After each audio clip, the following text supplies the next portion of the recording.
الحمد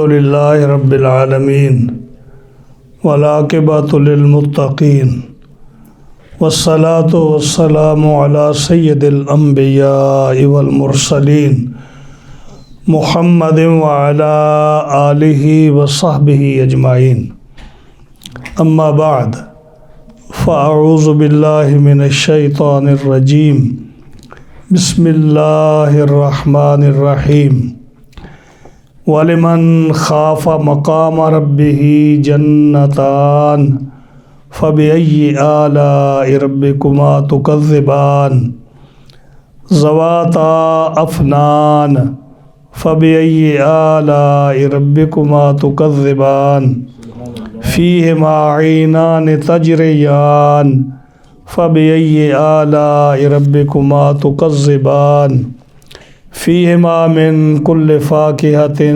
زَوْجَانِ فَبِأَيِّ آلَاءِ رَبِّكُمَا تُكَذِّبَانِ مُتَّكِئِينَ عَلَى فُرُشٍ بَطَائِنُهَا مِنْ إِسْتَبْرَقٍ وَجَنَى الْجَنَّتَيْنِ دَانٍ فَبِأَيِّ آلَاءِ رَبِّكُمَا تُكَذِّبَانِ فِيهِنَّ قَاصِرَاتُ الطَّرْفِ لَمْ يَطْمِثْهُنَّ إِنسٌ فِيهِنَّ قَاصِرَاتُ الطَّرْفِ لَمْ يَطْمِثْهُنَّ إِنسٌ قَبْلَهُمْ وَلَا جَانٌّ فَبِأَيِّ آلَاءِ رَبِّكُمَا تُكَذِّبَانِ كَأَنَّهُنَّ الْيَاقُوتُ وَالْمَرْجَانُ فَبِأَيِّ آلَاءِ رَبِّكُمَا تُكَذِّبَانِ هَلْ جَزَاءُ الْإِحْسَانِ إِلَّا الْإِحْسَانُ فَبِأَيِّ آلَاءِ رَبِّكُمَا تُكَذِّبَانِ صدق اللہ مولانا العظیم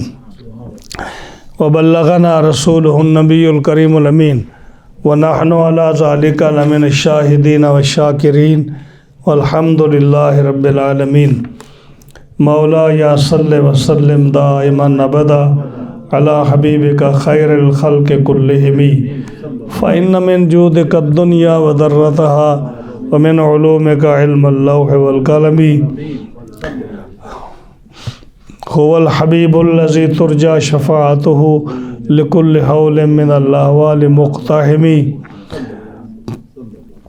فاق النبیین فی خلق وفی خلق ولم یدانوه فی علم ولا کرم محمد سید الکونین والثقلین والفریقین من عرب ومن عجم دامت دعت النصارى فی نبیہم واحکم بما شئت مدحا فیہ واحتکم فمبلغ العلم فیہ انہ بشر وانہ خیر خلق اللہ کلہم جاءت لدعوته الاشجار ساجدة تمشی الیہ علی ساق بلا قدم یا رب بالمصطفى بلغ مقاصدنا واغفر لنا ما مضى یا واسع الکرم ثم الرضا عن ابی بکر وعن عمر وعن علی وعن عثمان ذی الکرم فاغفر لناشدها واغفر لقارئها سألتك الخير يا ذا الجود والكرم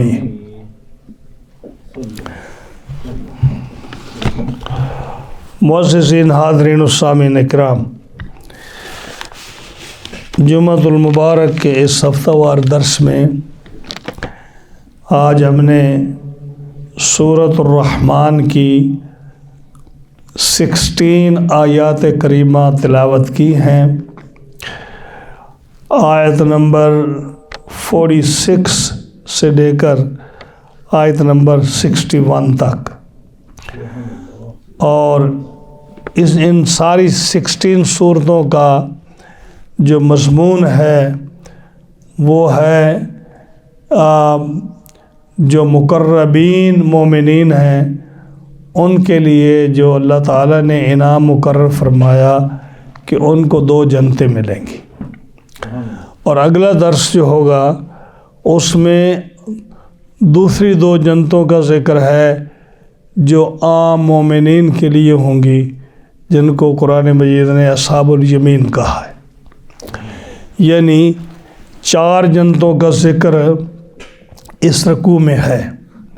آج ان لوگوں کی جنتوں کا ذکر ہے جو اللہ کے خاص بندے ہیں، جن کو مقربین اور سابقین اولین کہا گیا ہے۔ ان کے لیے آج کی درس میں جو 2 جنتوں کی تعریف ہے، وصف ہے، یہ ان کی جنتوں کا ذکر ہے۔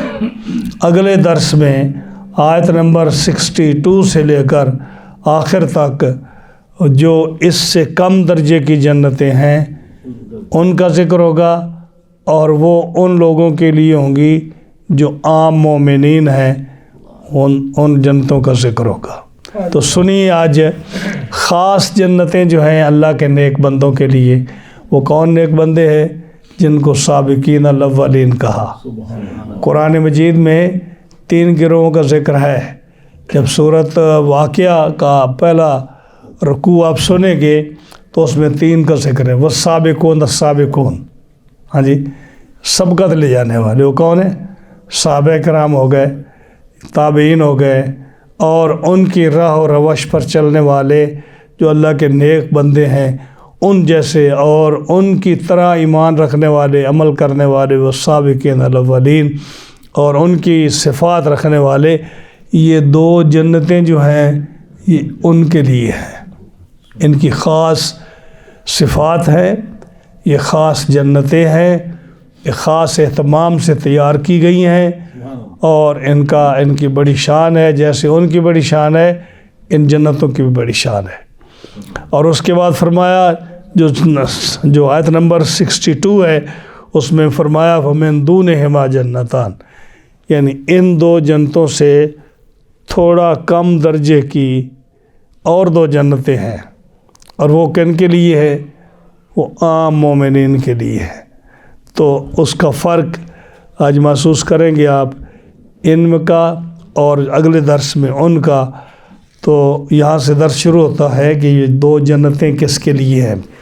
پچھلے درس میں اللہ تعالیٰ جل شانہ نے ان مجرموں کا ذکر کیا جن کو پیشانی کے بالوں سے پکڑ کر گھسیٹ کر جہنم میں پھینکا جائے گا، جن کو پاؤں سے پکڑ کر اوندے منہ کے بل گرا کر ان کو کھینچ کر جنت میں پھینکا جائے گا، اور ان کے لیے جو ہے زقوم کا، تھور کا کڑوا کھانا پیش کیا جائے گا، اور جب گلے میں لقمہ اٹکے گا جو زہر سے بھی زیادہ برا ہوگا اور گرم ہوگا اور جہنم کا ہوگا، تو وہ پھر پانی مانگیں گے تو ان کو پھر گرم پانی کا جو چشمہ ہے، تالاب ہے، پھر اس چشمے پر ان کو بھیجا جائے گا، جس سے وہ پئیں گے تو ان کی انتڑیاں نکل جائیں گی۔ پھر ان کو دوبارہ ان کے ہونٹ اور ان کو انتڑیاں اور ان کو جسم پھر دیا جائے گا۔ بار بار ان کا یہ سلسلہ ہوتا رہے گا تاکہ ان کو بار بار اللہ کا عذاب پہنچے اور وہ ہمیشہ کے لیے اسی عذاب میں مبتلا رہے۔ آج کے درس میں خاص مقربین کا ذکر ہے، اور یہ جو آیتیں ہیں وَلِمَنْ خَافَ مَقَامَ رَبِّهِ جَنَّتَانِ، اور وہ لوگ جو اپنے رب کے حضور کھڑا ہونے سے ڈرے، وہ لوگ جو اپنے رب کے حضور کھڑا ہونے سے ڈرے، ان کے لیے 2 جنتیں ہیں۔ فَبِأَيِّ آلَاءِ رَبِّكُمَا تُكَذِّبَانِ، تو اے جن و انس تم اپنے رب کی کون کون سے نعمتوں کو جھٹلاؤ گے؟ یعنی یہ جنوں اور انسانوں دونوں کو خطاب ہے۔ ذواتا افنان، وہ دونوں جو جنتیں ہیں وہ بہت ساری ڈالیوں والی، شاخوں والی ہیں، یعنی جیسے درخت کی جڑ ایک ہوتی ہے اور اوپر شاخیں بہت ہوتی ہیں۔ جس درخت کی شاخیں بہت ہوں، ہر شاخ پر پھل بہت ہوں، یا ہر شاخ پر پھول بہت ہوں، ہر شاخ پر سبز پتے بہت ہوں، تو اس کی شان نرالی ہوتی ہے۔ فرمایا جنت میں یہ جو جنتیں ہیں ان مقربین کی، ان کی جنتوں میں جو درخت ہیں وہ بہت گھنے ہوں گے، ان کی درختوں کی بے شمار ٹہنیاں اور شاخیں ہوں گی، اور ایک ایک شاخ پر اتنا پھل لگا ہوگا، اتنے پھول لگے ہوں گے، اتنا سبزہ اور پتے سبز ہوں گے، اتنا اس کا سایہ ہوگا کہ انسان حیران رہ جائے گا۔ ذواتا افنان، وہ دونوں جو ہیں وہ بہت ساری شاخوں اور ڈالیوں والی جنت ہوگی۔ فَبِأَيِّ آلَاءِ رَبِّكُمَا تُكَذِّبَانِ، اے جن و انس تم اللہ کی کون کون سی نعمتوں کو جھٹلاؤ گے۔ فِيهِمَا عَيْنَانِ تَجْرِيَانِ، ان دونوں جنتوں میں دو چشمے جاری ہوں گے۔ ہاں جی، دو چشمے جاری ہوں گے۔ اور جو ہے وہ چشمے کیسے ہوں گے، اس کی تفسیر میں بھی انشاءاللہ ذکر کرتا ہوں۔ یہاں فرمایا دو چشمے جو خاص لوگوں کی جنتیں ہوں گی ان کے دو چشمے جاری ہوں گے۔ تجریان فرمایا۔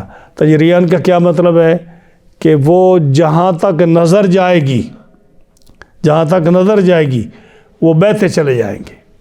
ہاں جی، کہیں گے رکیں گے نہیں۔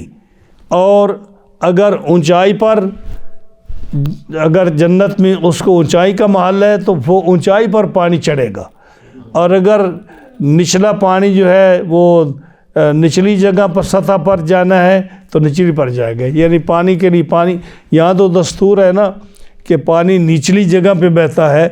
جنت کی ان چشموں کی شان یہ ہوگی کہ اس اللہ کے بندے کا جو محل ہے اس کی ترتیب، اگر پہاڑوں پر پانی نے چڑھنا ہے یا بلندی پر چڑھنا ہے تو پانی بلندی پر چڑھے گا، اگر نیچے آنا ہے تو پانی نیچے آئے گا، اور وہ چلتا چلا جائے گا۔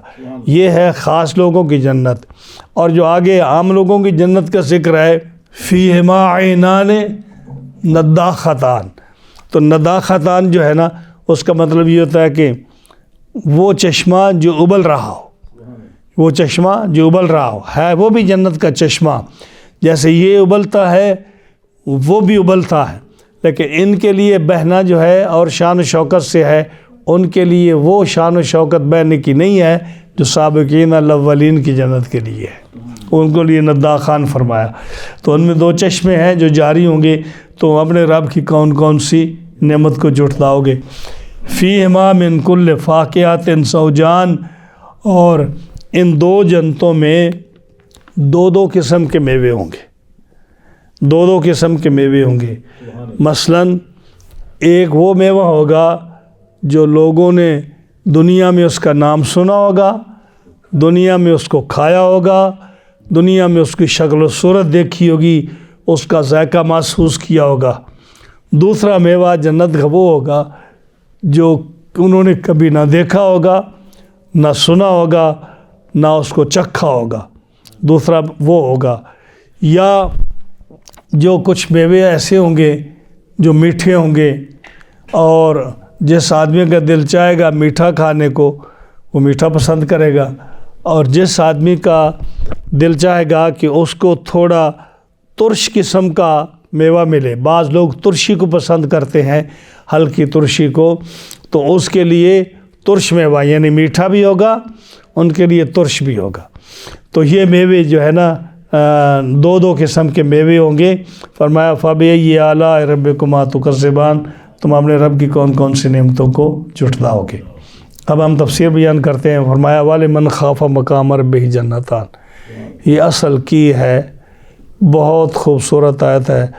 فرمایا کہ جو شخص اپنے رب کے سامنے کھڑا ہونے سے ڈرا اس کے لیے دو جنتیں ہیں، وہ چاہے آج کے دور کا ہو یا صحابہ کے دور کا ہو یا کسی بھی دور کا، جو رب سے ڈر گیا اور اس کی ذات کے سامنے کھڑا ہونے سے ڈر گیا، گناہ کو چھوڑ دیا، اس کے لیے دو جنتیں ہیں۔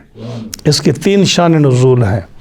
ایک شان نزول اس کا یہ ہے کہ حضرت ابوبکر صدیق رضی اللہ تعالی عنہ نے ایک دفعہ دودھ پیا تو ان کو وہ دودھ بہت پسند آیا۔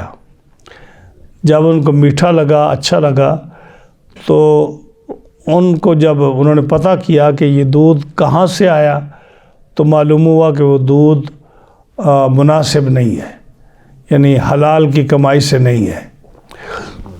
تو آپ نے چونکہ وہ جائز نہیں تھا آپ کے لیے، آپ کے تقوی کے مطابق نہیں تھا، آپ نے انگلی ڈال کر منہ میں قے کر دی اور نکال دیا اس کو۔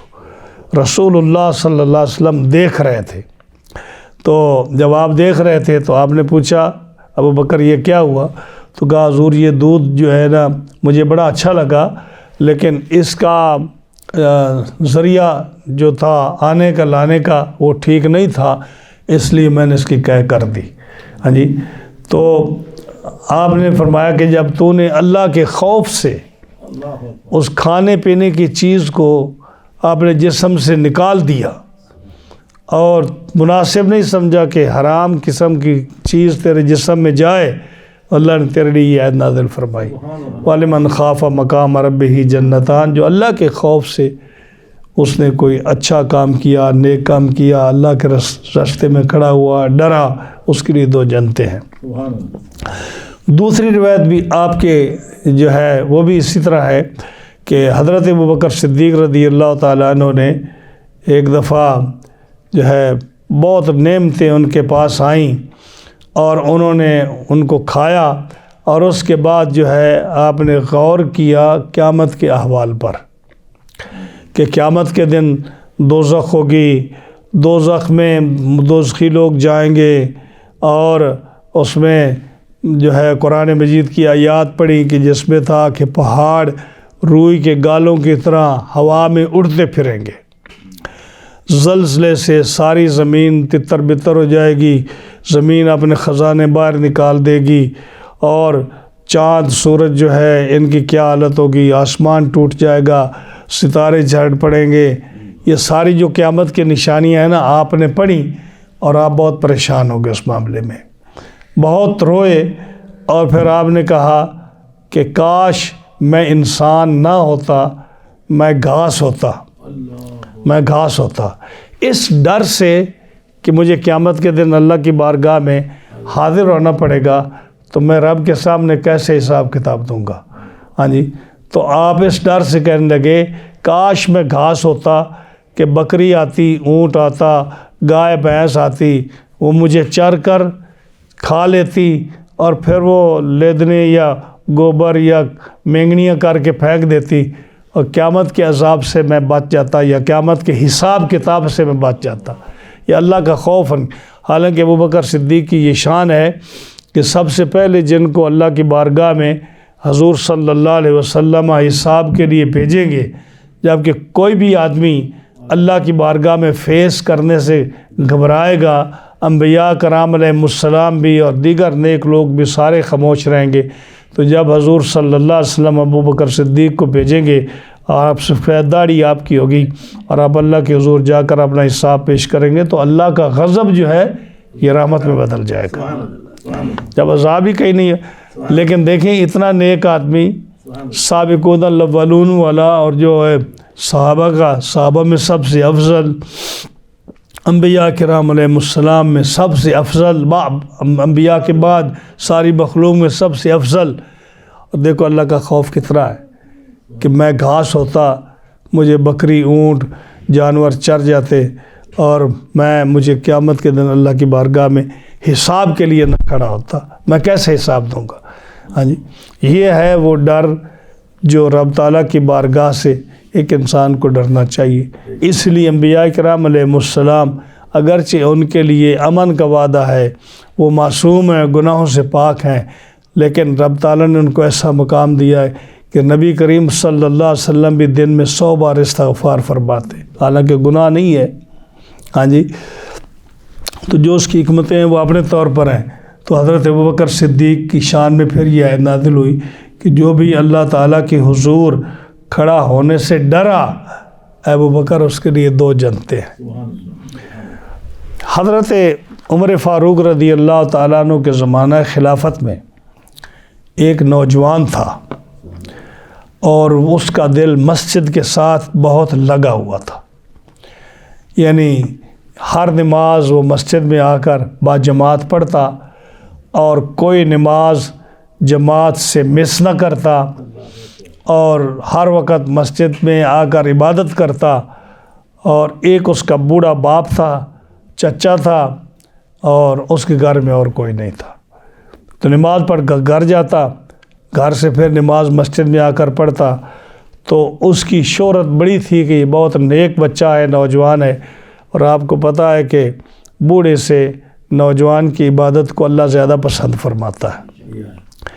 یعنی شیخ سعدی رحمۃ اللہ علیہ فرماتے ہیں در جوانی توبہ کردن شیوائے پیغمبری وقت پیری گرگ ظالم میں شود پرہیزگار، کہ جوانی میں توبہ کرنا جو ہے یہ پیغمبروں کا طریقہ ہے، کہ پیغمبر اللہ کے نبی یہ شروع سے ہی نیک ہوتے ہیں، ان کا بچپن، ان کی جوانی، ان کا بڑھاپا سارا نیکی میں گزرتا ہے۔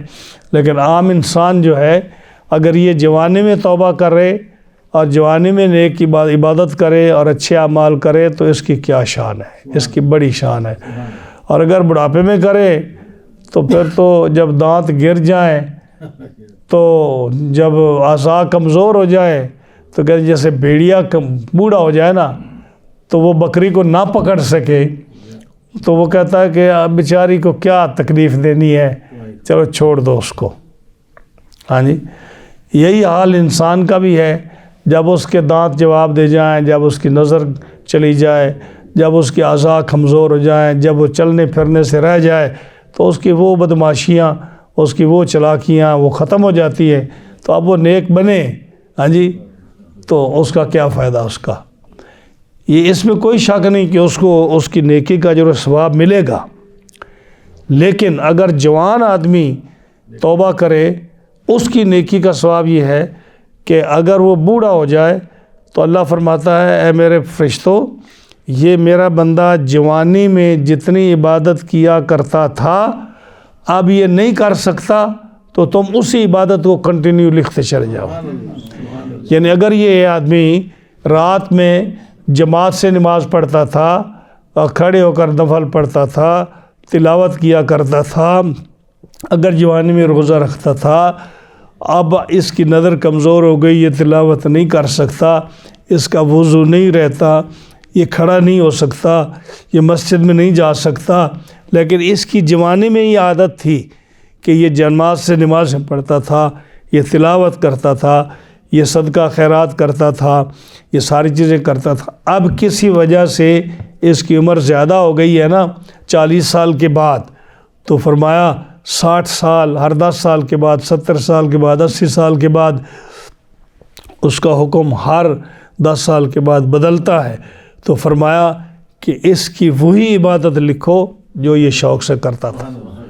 اور اگر ایک آدمی جوانی میں اس نے کبھی سجدہ نہیں کیا اور بڑھاپے میں آ کر تسبیح پکڑ لیتا ہے، عبادت کرتا ہے، تو اس کو وہی ثواب ملے گا جو وہ کر رہا ہے، وہ نہیں ملے گا جب اس نے جوانی میں کیا ہی نہیں ہے تو اس کو وہ نہیں ملے گا۔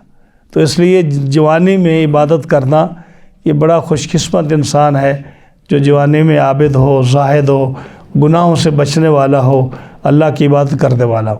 اب وہ شخص جو تھا اس کو بڑی جو تھی نا مسجد کے ساتھ محبت تھی، وہ عبادت کیا کرتا تھا، لیکن جب بھی وہ نماز پڑھ کر جاتا، عبادت کر کے جاتا، رستے میں ایک عورت تھی وہ اس کو بہت تنگ کرتی، نوجوان عورت تھی، وہ گھر سے باہر نکل آتی اور اس کو اپنی طرف متوجہ کرنے کی کوشش کرتی، یہ اوائڈ کرتا۔ ایک عرصہ گزر گیا، اس عورت نے اس کو بہت تنگ کر رکھا۔ یہ امام بہقی نے بھی اپنی کتاب میں یہ حدیث لکھی ہے اور دیگر محدثین نے بھی اس حدیث کو ذکر کیا ہے۔ جب ایک دن اس نے بہت زیادہ تنگ کیا اور اس نے لپانا شروع کیا، اور آپ کو پتہ ہے کہ شیطان جو ہے، یہ عورتیں شیطان کا جال ہیں، یہ حدیث پاک ہے، عورتیں شیطان کا جال ہیں۔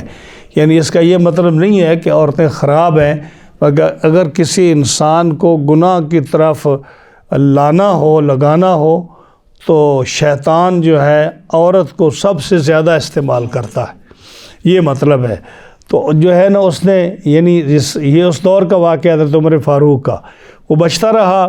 ایک دفعہ جب اس عورت نے بہت زیادہ اس کو تنگ کیا تو اس کی باتیں وہ سننے لگ گیا، اور جب اس نے بلایا تو دروازے کے اندر داخل ہوا تو وہ عورت بھی اس اپنے گھر میں دروازے میں داخل ہو کر اس نے دروازہ بند کر لیا۔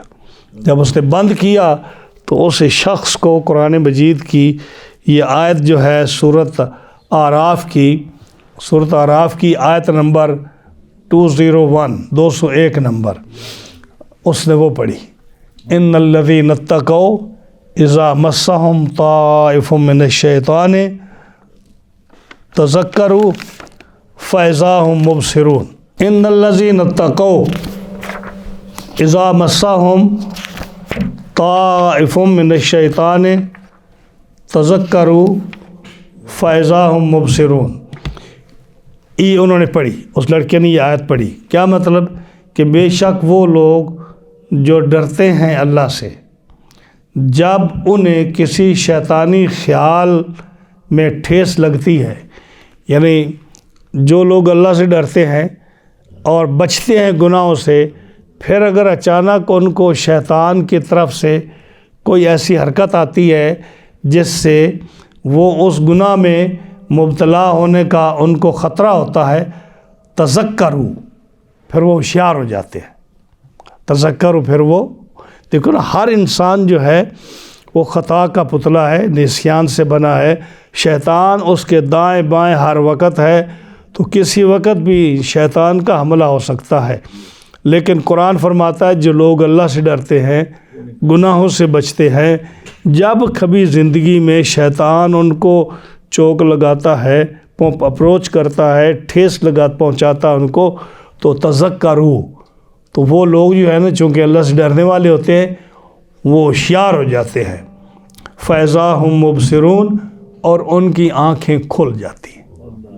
تو جب اس عورت کی باتوں میں وہ آئے تو اس کے بعد انہیں یہ آیت پڑھی، آیت پڑھتی جب اللہ کا خوف ان کے دامن گیر ہوا تو وہ گر پڑا بے ہوش ہو کر۔ جب بے ہوش ہو کر گرا، اب اس عورت کو لینے کے دینے پڑ گئے، کیونکہ زمانہ حضرت فاروق اعظم کا ہے۔ ہاں جی، اب اس کو بڑا فکر ہوا کہ اب یہ اگر مر گیا تو میرا کام تو ہو جائے گا، یہ مطلب وہ دور تو نہیں ہے جس میں کچھ دے دلا کر آدمی چھوٹ جاتا ہے، اور اگر فاروق اعظم کو پتہ چل گیا تو کیا بنے گا۔ تو اس رات تھی، چونکہ غالباً مغرب یا عشاء کی نماز کے بعد کا واقعہ ہے، تو اس نے کسی عورت کی مدد سے اس نے اس کو گھر پہنچایا، اس کے گھر پہنچایا جو والد کے پاس، اسی بے ہوشی کی حالت میں۔ اور ایک روایت میں آتا ہے، ایک حدیث میں آتا ہے کہ اس کے چچا کو بلایا، تو چچا جو ہے نا اس کو اٹھا کر اپنے گھر لے گیا، اپنے والد کے گھر۔ جب وہاں پہنچائی، اس کی باڈی کو، اس کے جسم کو پہنچایا تو بے ہوشی میں تھا۔ اب بہت دیر کے بعد اس کو ہوش آیا۔ جب ہوش آیا تو والد کو پتہ تھا میرا بیٹا بہت نیک ہے، تو پوچھا بیٹا کیا ہوا؟ تو بیٹے نے پورا واقعہ بیان کیا کہ میں جب بستے میں جاتا ہوں وہ عورت مجھے تنگ کرتی ہے، تو آج اس نے مجھے گھیر لیا، تو جب میں اس کے گھر گیا اور شیطان نے میرے اوپر حملہ کیا تو مجھے یہ آیت، اس باپ نے پوچھا کون سی آیت پڑھی تو نے؟ اس نے دوبارہ جب یہ آیت پڑھی تو پھر بے ہوش ہو کے گرا۔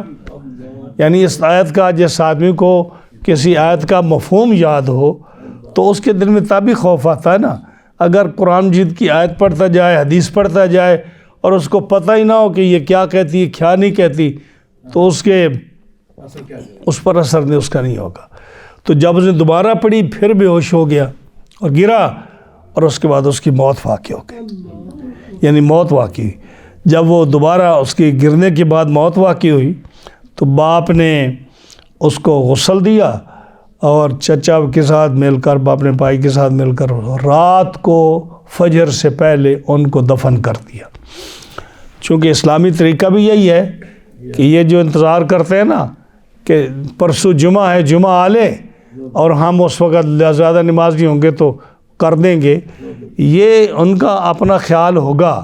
لیکن اسلامی طور پر بہترین چیز یہ ہے کہ جو اس نے عمل کیے ہیں اسی کی باز پرس اس کے ساتھ ہوگی، تو اس کو جتنا جلدی ہے اس کو دفن کیا جائے۔ اگر وہ نیک ہے تو جو نعمتیں اس کا انتظار کر رہی ہیں، تم کیوں اس کے راستے میں رکاوٹ بنتے ہو؟ اور اگر برا ہے تو اپنی گردن پر کیوں برے کو اٹھاتے ہو؟ اس کو آگے بھیجو۔ اصل حکم یہی ہے۔ رات کو دفن کر دیا۔ سیدنا فاروق اعظم اس لڑکے سے بڑی محبت کرتے تھے، اس وجہ سے کہ وہ بڑا نیک تھا، آپ کو پتہ چلا، آپ صبح اس کی تعزیت کے لیے اس کے گھر گئے اور پوچھا کہ بیٹے کو کیا ہوا، تو انہوں نے بتایا کہ جی وہ تو فوت ہو گیا. تو کہا مجھے کیوں نہیں خبر دی؟ ان کا حضرت آپ اتنے مصروف آدمی ہیں، حکومت کا کام آپ کے ذمے ہے، تو ہم نے سمجھا کہ آپ کی مصروفیت ہے، تو اس وجہ سے ہم نے ان کو دفن کر دیا، آپ کو اطلاع نہیں دی. آپ نے فرمایا مجھے اس کی قبر پر لے چلو، مجھے اس کی قبر پر لے چلو. تو لے گئے ان کی قبر پر.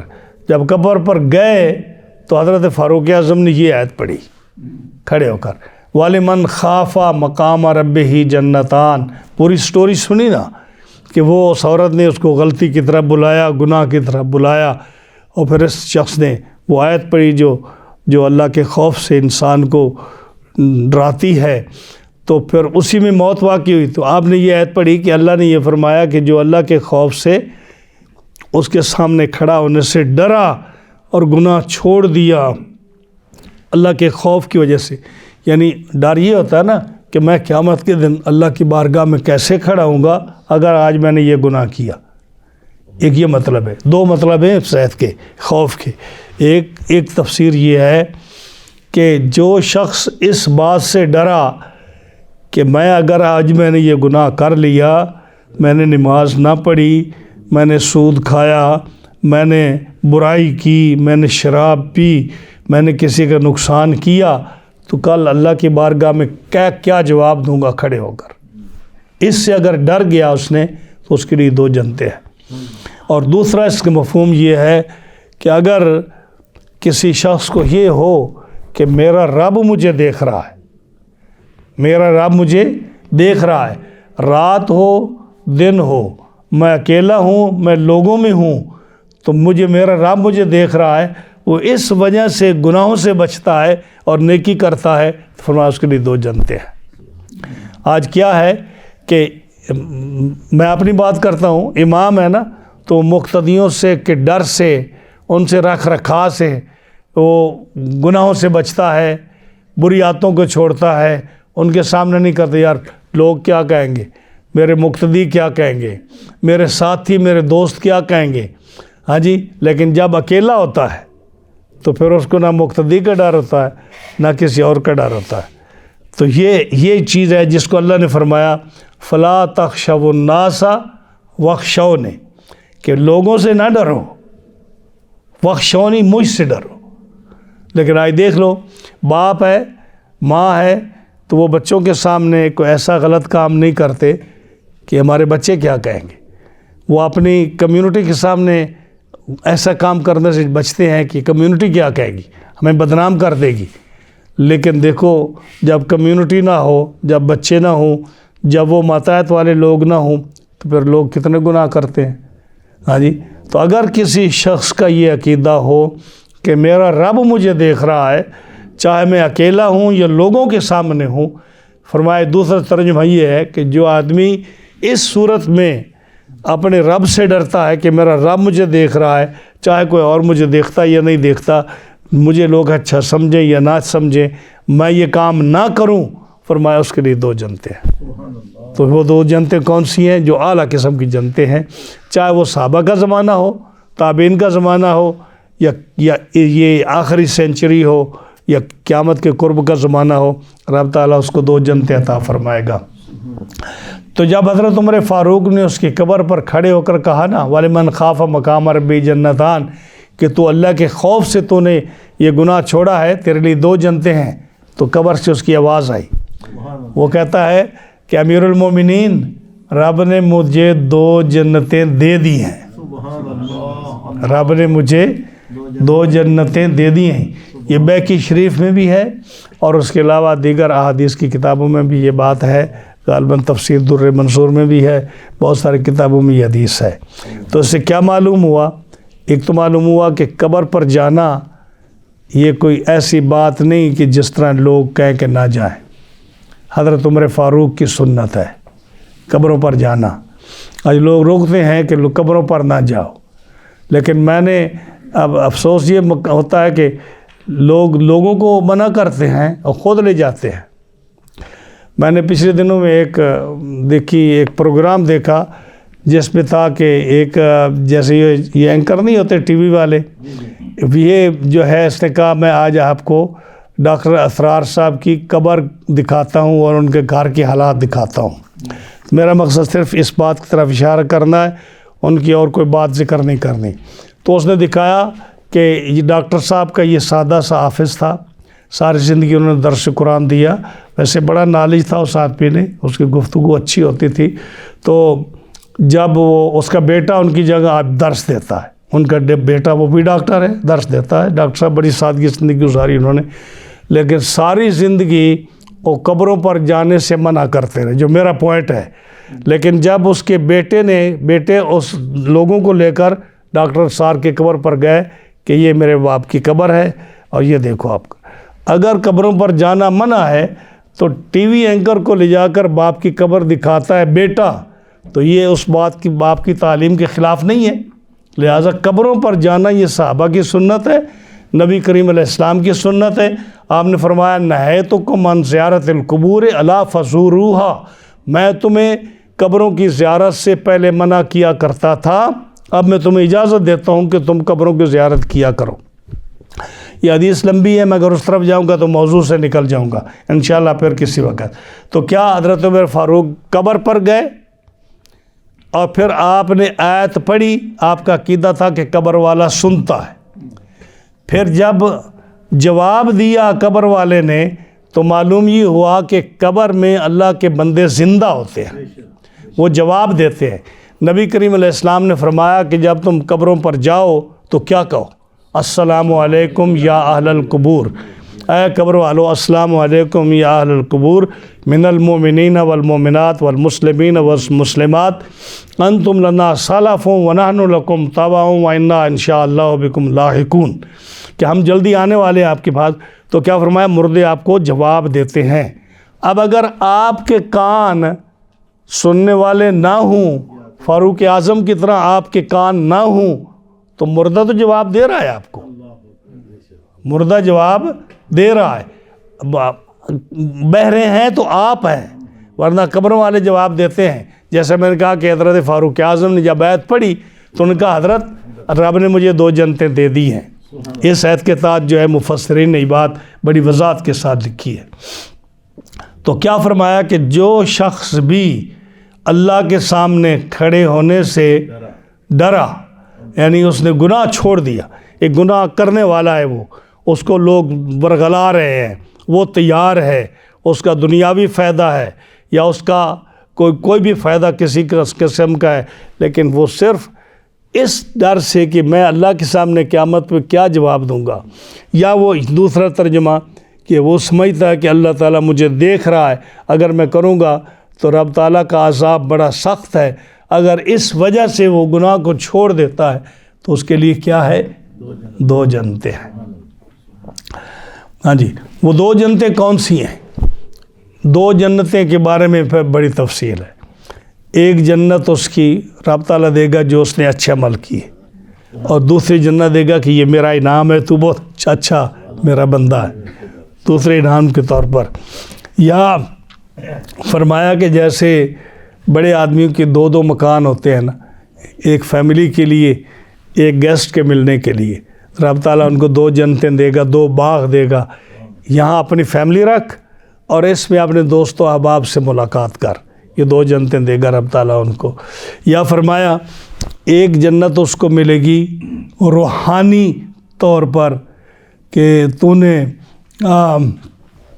تیری روحانیت کی وجہ سے ایک جنت تو نے گناہوں کو چھوڑا، اور ایک تیری جسمانی لذت کی وجہ سے کہ دنیا میں تو بڑی تکلیفیں اٹھایا کرتا تھا، روزے رکھتا تھا تمہیں پیاس لگتی تھی، روزے رکھتا تھا تمہیں بھوک لگتی تھی، غربت تھی تیرے پاس سواری نہیں تھی، تیرے پاس کھانے پینے کا انتظام نہیں تھا، دنیا کی تکلیفیں تم نے بہت برداشت کی ہیں، تمہیں ایک جنت اس کی دے رہا ہوں کہ اب نعمتیں اٹھا، موجیں کر۔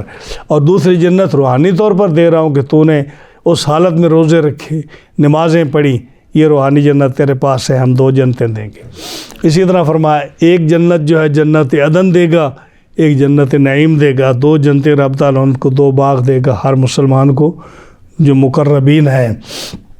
تو کئی قسمیں لکھی، ہر تفسیر والوں نے 2 جنتوں کی اپنی تعریف کی ہے کہ رب تعالیٰ اس کو 2 جنتیں کیسی کیسی دے گا، ایک فیملی کے لیے، ایک اس کے لیے، ایک گناہ سے بچنے کے لیے، ایک انعام جو ہے اس طرح کر کے، ایک نعمتوں کے حاصل کرنے کے لیے، اور دوسرا جو ہے اس کے انجوائے کرنے کے لیے وغیرہ وغیرہ۔ تو فرمایا 2 جنتیں ہم اس کو دیں گے۔ تو فرمایا تم اپنے رب کی کون کون سی نعمت کو جھٹلاؤ گے۔ اس کے آگے ایک بڑی خوبصورت حدیث جو ہے ایک صاحب مفسر نے لکھی ہے، بہت خوبصورت حدیث ہے جو ایمان تازہ کرنے والی ہے۔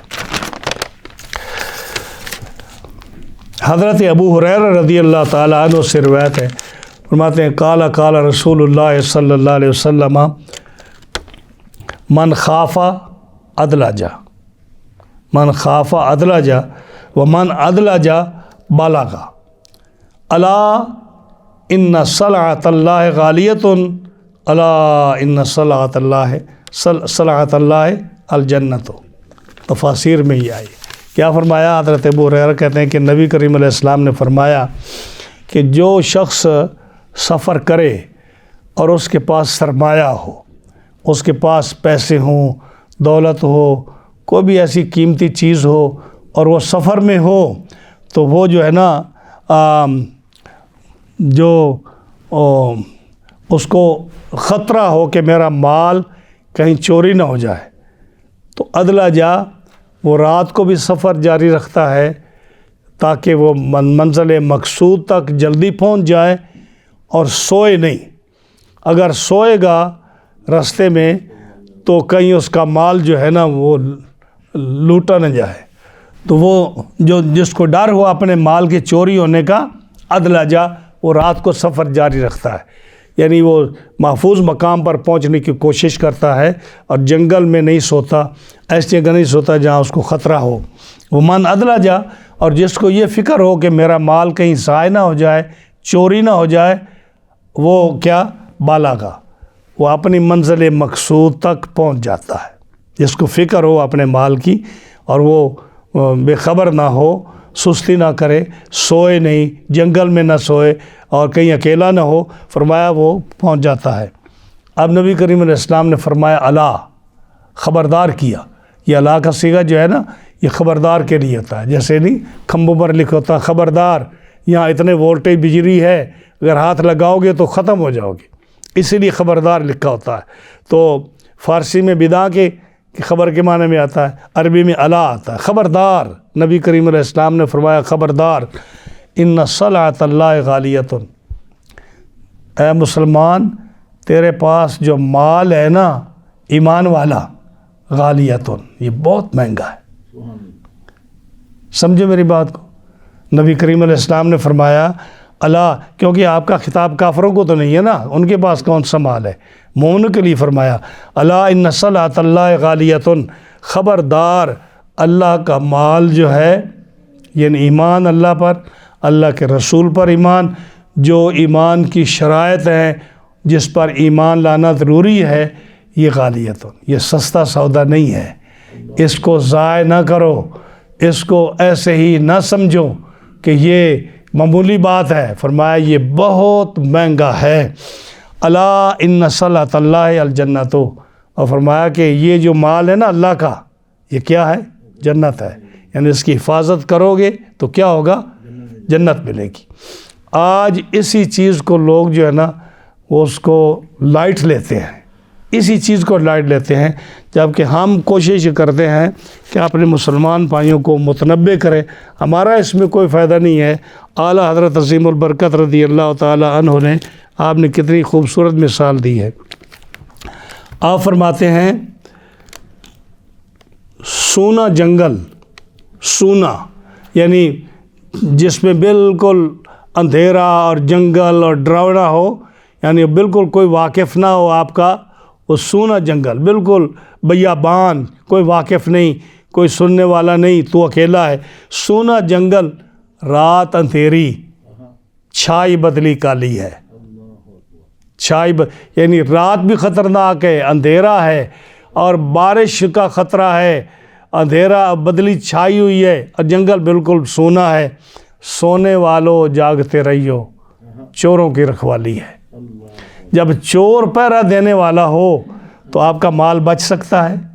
یہ آپ فرماتے ہیں دین کے ڈاکوؤں سے بچنے کے لیے۔ نبی کریم علیہ السلام کی حدیث ہے، آپ نے فرمایا ذیابن فی ثیابن، یہ حدیث پاک ہے کہ بھیڑیے ہیں موجود جو انسانوں کے لباس میں ہیں، تو ان سے بچو۔ بھیڑیے ہیں جو انسانوں کے لباس میں ہیں، ان سے بچو۔ اس کی طرف اشارہ کیا، سونا جنگل، رات اندھیری، چھائی بدلی کالی ہے، سونے والوں جاگتے رہیو، چوروں کی رکھوالی ہے۔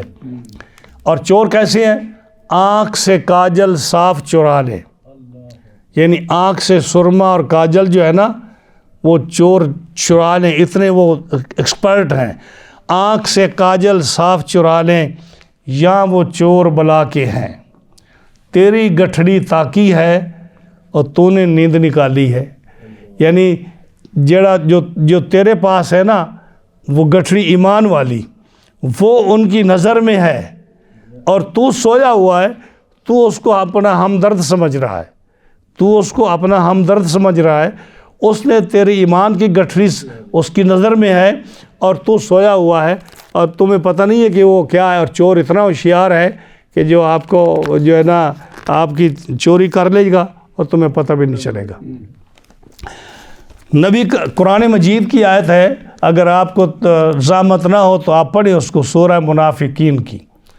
فرمایا وَإِن تَعْجَبْ، ہاں جی، جب تم ان لوگوں کو دیکھو گے نا، منافقوں کو جو اسلام کا دعویٰ کرتے ہیں لیکن اسلام کے دشمن ہیں، تو جبوں کا اجسامہم، تم ان کے جسم دیکھ کر حیران رہ جاؤ گے، کہو گے اوہ اتنا خوبصورت جبہ اس کا، اتنا چہرے پہ محراب اس کا، اتنی بڑی تسبیح ہاتھ میں، دن رات روزے رکھتا ہے، صدقہ خیرات کرتا ہے، قرآن حدیث کے سوا بات نہیں کرتا، اور تم اس کی باتوں میں آ کر اپنا ایمان خراب کر بیٹھو۔ یہ قرآن کی مجید کی صورت منافقون کا واقعہ ہے، ہاں جی۔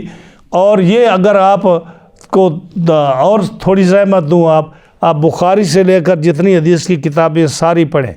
نبی کریم علیہ السلام کی خدمت میں جب یہ جو ہے نا جیرانہ، جہاں سے لوگ عمرہ کرتے ہیں اور لوگ سمجھتے ہیں کہ یہ بڑا عمرہ ہے، ہاں جی، تو اس جیرانہ مقام پر جب رسول اللہ صلی اللہ علیہ وسلم نے غزوہ حنین کیا، جہاں آپ کی بہن بھی آئی حضرت شیمہ، اور جب ان کے مال دولت جو ہے آپ نے اکٹھا کیا اور وہ غزوہ کیا، تو جیرانہ پر آپ نے وہ مال تقسیم فرمایا لوگوں میں۔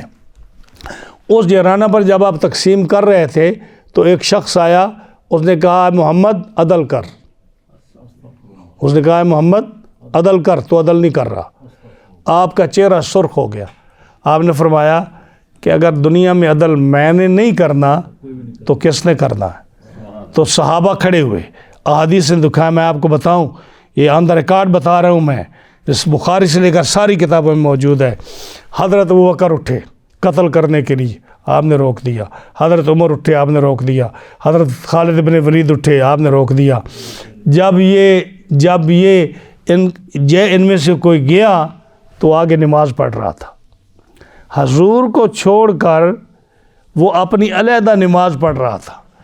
اس کا عقیدہ یہ، جو میں اپنی کتاب میں اپنے نالی کی بات کر رہا ہوں، جو میں نے پڑھا اس کے بارے میں، وہ یہ سمجھتا تھا کہ ان سب سے میں زیادہ نیک ہوں، ان سب سے میں زیادہ نیک ہوں۔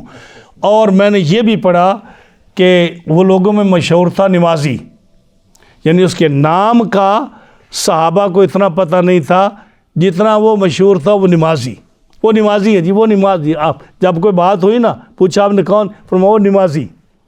اب اندازہ لگائی کہ صحابہ میں نمازی مشہور تھا اور وہ حضور کو چھوڑ کر نماز پڑھ رہا ہے، حضور کو سمجھ رہا ہے کہ انہوں نے عدل نہیں کیا۔ صحابہ گئے، جب قتل کرنے کے لیے گئے تو آگے نماز پڑھ رہا تھا، تو صحابہ کی جرأت نہ ہوئی کہ نماز پڑھتے ہوئے آدمی کو قتل کریں۔ جب سب واپس آ گئے ایک ایک کر کے، تو حضور نے حضرت علی کو بھیجا، فرمایا علی جا اس کو قتل کر، اگر تو اس کو پا لے، یعنی آپ کو پتہ تھا کہ عمر علی جائے گا، اگر پالے گا تو قتل کرے گا، لیکن یہ پا نہیں سکے گا۔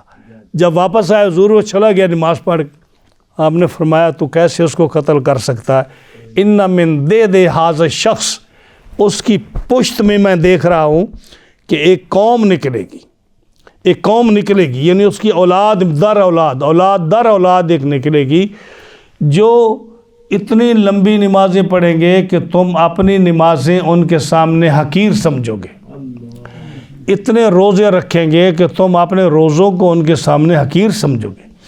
یقرؤون القرآن لا یجاوز حناجرہم، وہ قرآن کی تلاوت کریں گے لیکن قرآن اتنا خوبصورت ہوگا کہ آپ آشش کر اٹھیں گے، یہاں سے اوپر قرآن ہوگا، گلے سے نیچے قرآن نہیں اترے گا۔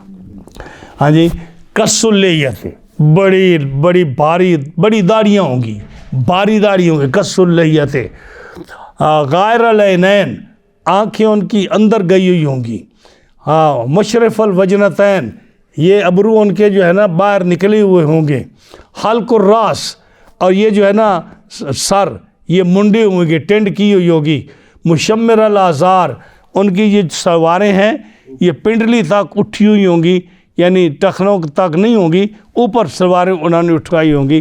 فرمایا یہ وہ لوگ ہیں یمرقون من الدم یمرقون من الدین کما یمرق السام من الرمیۃ، دین سے ایسے نکل جائیں گے جیسا تیر شکار سے نکل جاتا ہے۔ اگر میں ان کو پالوں فرمایا اس قوم کو، تو میں ان کا ایسے قتل کروں جیسے قوم عاد اور قوم صالح کا قتل ہوتا ہے۔ اب بتائیے مجھے کہ نمازیں بھی پڑھنے والا ہو، روزے بھی رکھنے والا ہو، قرآن کی تلاوت بہت اچھی کرنے والا ہو، صدقہ خیرات دینے والا ہو، داڑھی رکھی ہو، پیشانی پر محراب ہو اور سلواریں اوپر کی ہوئی ہوں، یہ ساری مسلمانوں کی نشانیاں نہیں ہیں؟ تو نبی کریم علیہ السلام کیا فرماتے ہیں کہ جیسے عاد قوم کے کافروں کا قتل جائز ہے، ان کا قتل جائز ہے، اگر میں پالوں تو سب کو قتل کروں۔ تو پھر اعلیٰ حضرت کی یاد بات دیکھو نا کہ یہ بھیڑیے ہیں جو انسانی لباس میں ہیں۔ کاش کہ آپ لوگوں کو یہ سمجھ آ جائے اور میرے سننے والوں کو سمجھ آئے، یہ جو تجھ کو بلاتا ہے یہ ٹھگ ہے، مار ہی رکھے گا۔ یہ جو تجھ کو بلاتا ہے یہ ٹھگ ہے، مار ہی رکھے گا۔ ہائے مسافر دم میں نہ آنا، مت کیسی مت والی ہے۔ سونا پاس ہے، یعنی جو یہ ایمان ہے نا لا الہ الا اللہ محمد الرسول اللہ، یہ سونا ہے، سونا پاس ہے، سونا بن ہے، سونا پاس ہے، سونا بن ہے، یعنی جنگل جو ہے یہ بالکل بیابان ہے، اور سونا زہر ہے اٹھ پیارے۔ تو ایک وحشت ناک جنگل میں تو سویا ہوا ہے اور تیرے پاس سونا ہے، ہاں جی، سونا پاس ہے، سونا بن ہے، سونا بن ہے، اور سونا زہر ہے اٹھ پیارے۔ تو کہتا ہے نیند ہے میٹھی، تیری مات ہی نرالی ہے، تمہیں عقل نہیں آتی؟ کتنے لوگ تمہیں بتا رہے ہیں بار بار۔ تو آخر میں آپ فرماتے ہیں تم تو چاند عرب کے ہو، تم تو چاند عرب کے ہو پیارے، تم تو عجم کے سورج ہو یا رسول اللہ صلی اللہ علیہ وسلم، تم تو چاند عرب کے ہو پیارے، تم تو عجم کے سورج ہو، دیکھو مجھ بے کس پر شب نے کیسی آفت ڈالی ہے۔ یعنی سرکار کی توجہ اگر نہ ہو اور آپ کی حفاظت میں امتی نہ ہو، آپ کا ایمان محفوظ نہیں ہو سکتا۔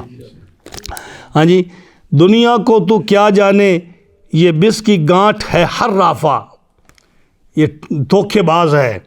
صورت دیکھو ظالم کی تو کیسی بولی بالی ہے، یہ دنیا جو ہے یہ کیسی بولی بالی ہے۔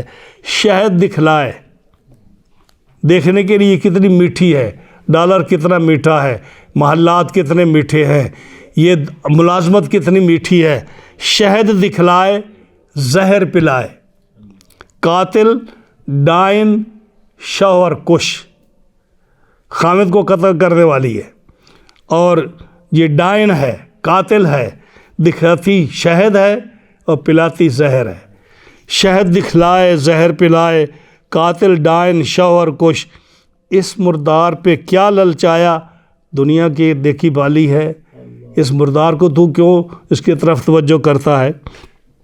اب سنو، وہ تو نہایت سستا سودا بیچ رہے ہیں جنت کا. وہ تو نہایت، ہاں جی، وہ نہیں کہتے کہ تم اتنی رات عبادت کرو کہ تم تھک جاؤ. وہ تو فرماتے ہیں کلمہ پڑھ لو، لا الہ الا اللہ محمد الرسول اللہ، اور نمازیں پڑھو، آسانی سے روزے رکھو جو فرائض ہیں، اور باقی جو ہے نا فضول چیزوں میں نہ جاؤ اور سیدھے جنت میں آ جاؤ. ہاں جی، وہ تو نہایت سستا سودا بیچ رہے ہیں جنت کا. ہاں جی، ہم مفلس کیا مول چکائیں، ہم تو بھوکے ہیں، ہمارے پاس تو ہے کیا. ہاں جی، کیا چیز ہے، کوئی عمل ہے؟ ہم مفلس کیا مول چکائیں، اپنا ہاتھ ہی خالی ہے، اپنا ہاتھ ہی خالی ہے. آخر میں فرماتے ہیں مولا تیرے عفو و کرم ہوں، میرے گواہی صفائی کے، میرے گواہ صفائی کے. تیرا معافی کا حکم، تیری مہربانی کا حکم، یہی میرے گواہ بن جائیں. مولا تیرے عفو و کرم ہوں، میرے گواہ صفائی کے، ورنہ رضا سے چور پر تیری ڈگری تو اقبالی ہے. ورنہ رضا کو کون پوچھے گا یا اللہ، مہربانی فرما. تو میرے دوستو یہ ہے کہ فرمایا نبی کریم علیہ السلام کی حدیث کتنی قیمتی ہے کہ من خاف ادلجا، جس کے پاس سونا ہو، قیمتی مال ہو، اور اس کو ڈر ہو کہ کہیں کھو نہ جائے، تو وہ رات کو سفر کرتا رہتا ہے اپنی حفاظت مقام پر جب تک نہ پہنچے.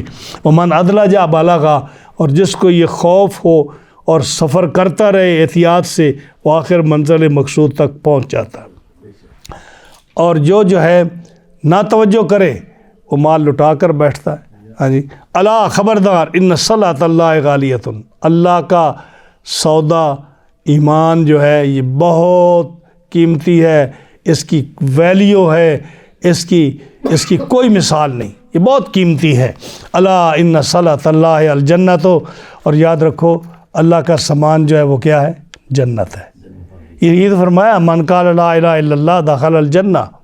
من قال لا الہ، کتنی آسان بات ہے کہ جس نے لا الہ الا اللہ کہہ دیا وہ جنت میں جائے گا. کتنی بڑی بات ہے یار. حضرت عبداللہ بن عباس کی حدیث ہے اسی درس میں، فرمایا کہ جس نے کہا لا الہ الا اللہ، یہ کہہ دیا، اور عمل کیا اس پر جو رسول اللہ صلی اللہ علیہ وسلم اپنے ساتھ لائے، جنت میں داخل ہو گیا. اتنی سی بات ہے. اپنے ایمان کو محفوظ کرنا یہ انتہائی ضروری ہے ہم لوگوں کے لیے. اللہ تعالی ہمارے ایمان کو محفوظ رکھے. فرمایا کہ یہ جو ہے نا دو جنتیں اس کے لیے ہیں، ذواتا افنان. وہ دونوں جنتیں جو ہے نا وہ دونوں کی بڑی بڑی شاخیں ہیں درختوں کی. ذواتا جو ہے نا یہ صیغہ ہے، یہ ایک ہوتا ہے زوو اور ایک ہوتا ہے زوات. زوو مرد کے لیے بولا جاتا ہے اور زوات مؤنث کے لیے بولا جاتا ہے. زوو مذکر کے لیے اور زوات مؤنث کے لیے. اور جب اس کو مخفف کرتے ہیں نا تو زو کہتے ہیں. واو ایک حذف کر دی تو مذکر کے لیے زو رہ گیا، اور جو ہے اگر مؤنث کے لیے واو کو حذف کیا تو ذات رہ گیا. تو ذات مؤنث کے لیے بولا جاتا ہے، زو مرد کے لیے بولا جاتا ہے.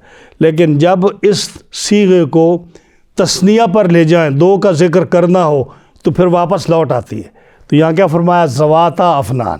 چونکہ جنت مؤنث ہے اس لیے فرمایا وہ دو جنتیں جو ہیں نا ذواتا، دونوں جنتیں جو ملیں گی نیک آدمی کو، افنان، وہ ایسی ہوں گی کہ ان کی شاخ جڑ ایک ہوگی لیکن اس کی برانچز اور شاخیں اتنی زیادہ ہوں گی کہ جس پر بے شمار پھل لگے ہوں گے، بے شمار پھول لگے ہوں گے، اور بہت گھنا درخت بن جائے گا. یہ جنتیں دو جو ہیں جس کے اندر یہ شان ہوگی درختوں کی، یہ کس کے لیے ہے؟ یہ ان نیک لوگوں کے لیے جو سابقین مقربین ہیں، صحابہ کرام اور ان کے نقش قدم پر چلنے والے نیک لوگ.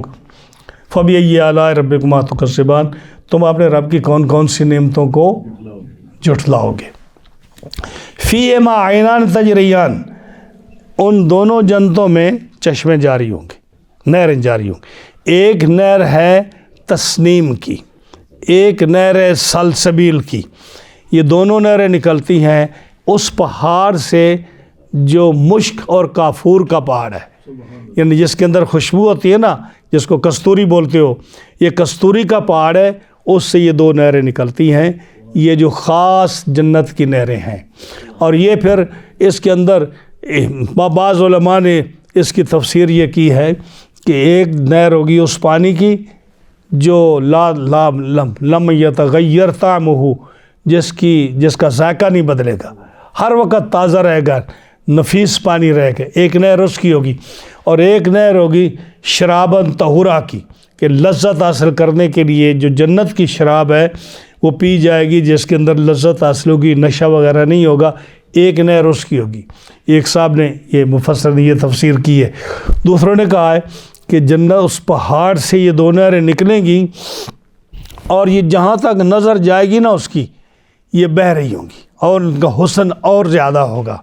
اور اونچائی پر اگر جانا ہو تو پانی اونچائی پر نہیں چڑھتا، یہ اونچائی پر بھی چڑھے گا، اگر نچلی جگہ پہ جانا ہو تو نیچے بھی پانی جائے گا۔ ان 2 جنتوں کی تعریف ہے۔ اور آگے جو عام لوگوں کی جنت ہے، جس کا اگلے درس میں ذکر ہوگا، اس میں فرمایا عینان نضاختان، کہ 2 نہریں ہوں گی، 2 چشمے ہوں گے، لیکن ان کا پانی جو ہے وہ ابل رہا ہوگا، وہ اتنی لمبی چوڑی نہیں ہوں گی جیسے یہ 2 نہریں ہیں۔ فرق ہوگا ان نہروں میں اور ان نہروں میں۔ فَبِأَيِّ آلَاءِ رَبِّكُمَا تُكَذِّبَانِ، تم اپنے رب کی کون کون سی نعمتوں کو جھٹلاؤ گے؟ ہاں جی، میں نے کہا تھا نا کہ جنت کے 8 دروازے ہیں یا 8 جنتیں ہیں، تو 8 دفعہ آئے گا فَبِأَيِّ آلَاءِ رَبِّكُمَا تُكَذِّبَانِ اس درس میں۔ آگے فرمایا فِيهِمَا مِن كُلِّ فَاكِهَةٍ زَوْجَانِ، یہ جو 2 جنتیں ہیں نا، ان میں ہر پھل جو ہے وہ 2 قسم کا ہوگا۔ ایک وہ جو آپ نے دنیا میں کھایا، ایک وہ ہوگا جس نے آپ نے نہ سنا ہے نہ دیکھا ہے۔ ہاں جی، جیسا کہ سورۃ سجدہ میں آتا ہے کہ اللہ کی ایسی نعمتیں ہیں کہ کسی آنکھ نے وہ دیکھا نہیں، کسی دل نے وہ سنا نہیں، اور پتہ نہیں اس کو، اور کسی کان نے سنا نہیں، آنکھ نے دیکھا نہیں، زبان نے چکھا نہیں۔ ایسی نعمتیں جنت کی ہیں۔ تو فرمایا کہ اس کے 2 پھل ہوں گے، ایک میٹھا اور ایک ترش۔ ترش کی مرضی ہے تو ترش، بعض لوگوں کو ترش پسند ہوتا ہے، بعض کو میٹھا پسند ہوتا ہے، تو فرمایا وہ بھی ہوں گے۔ اور حضرت عبداللہ بن عباس کی حدیث ہے، جو صاحب تفسیر بغوی نے ذکر کیا اس حدیث کو، کہ جنت میں دنیا کا ہر پھل ہوگا، چاہے وہ کڑوا ہے یا میٹھا ہے، لیکن یہاں دنیا میں وہ کڑوا ہے، جنت میں وہ میٹھا ہوگا۔ کون سا کڑوا پھل ہے جس کو آپ زبان پر نہیں لا سکتے؟ نہیں، جو گھوڑوں کے ترفلے کے کام آتا ہے، کوڑ تما، کوڑ تما، ہنزل جس کو بولتے ہیں، اندرین بولتے ہیں فارسی میں غالباً، اور ہنزل بھی اس کو بولتے ہیں، اور پنجابی میں اس کو کہتے ہیں کوڑ تما۔ تو حدیث پاک میں آتا ہے کہ یہ بھی جنت میں ہوگا، لیکن دنیا میں تو اس کو آپ زبان پر نہیں لا سکتے، ہاں جی، لیکن جنت میں یہ میٹھا ترین پھل ہوگا۔ حضرت عبداللہ بن عباس فرماتے ہیں۔ تو فرمایا کہ ہر پھل جو ہے اس کی 2 قسمیں ہوں گی۔ فَبِأَيِّ آلَاءِ رَبِّكُمَا تُكَذِّبَانِ، تم اپنے رب کی کون کون سی نعمتوں کو جھٹلاؤ گے؟ آگے فرمایا متکئین علی فرش بطائنها من استبرق، ایسے بچھونوں پر تکیہ لگائے ہوئے بیٹھیں گے جن کا استر جو ہوگا وہ دبیز ہوگا اور وہ موٹا ہوگا۔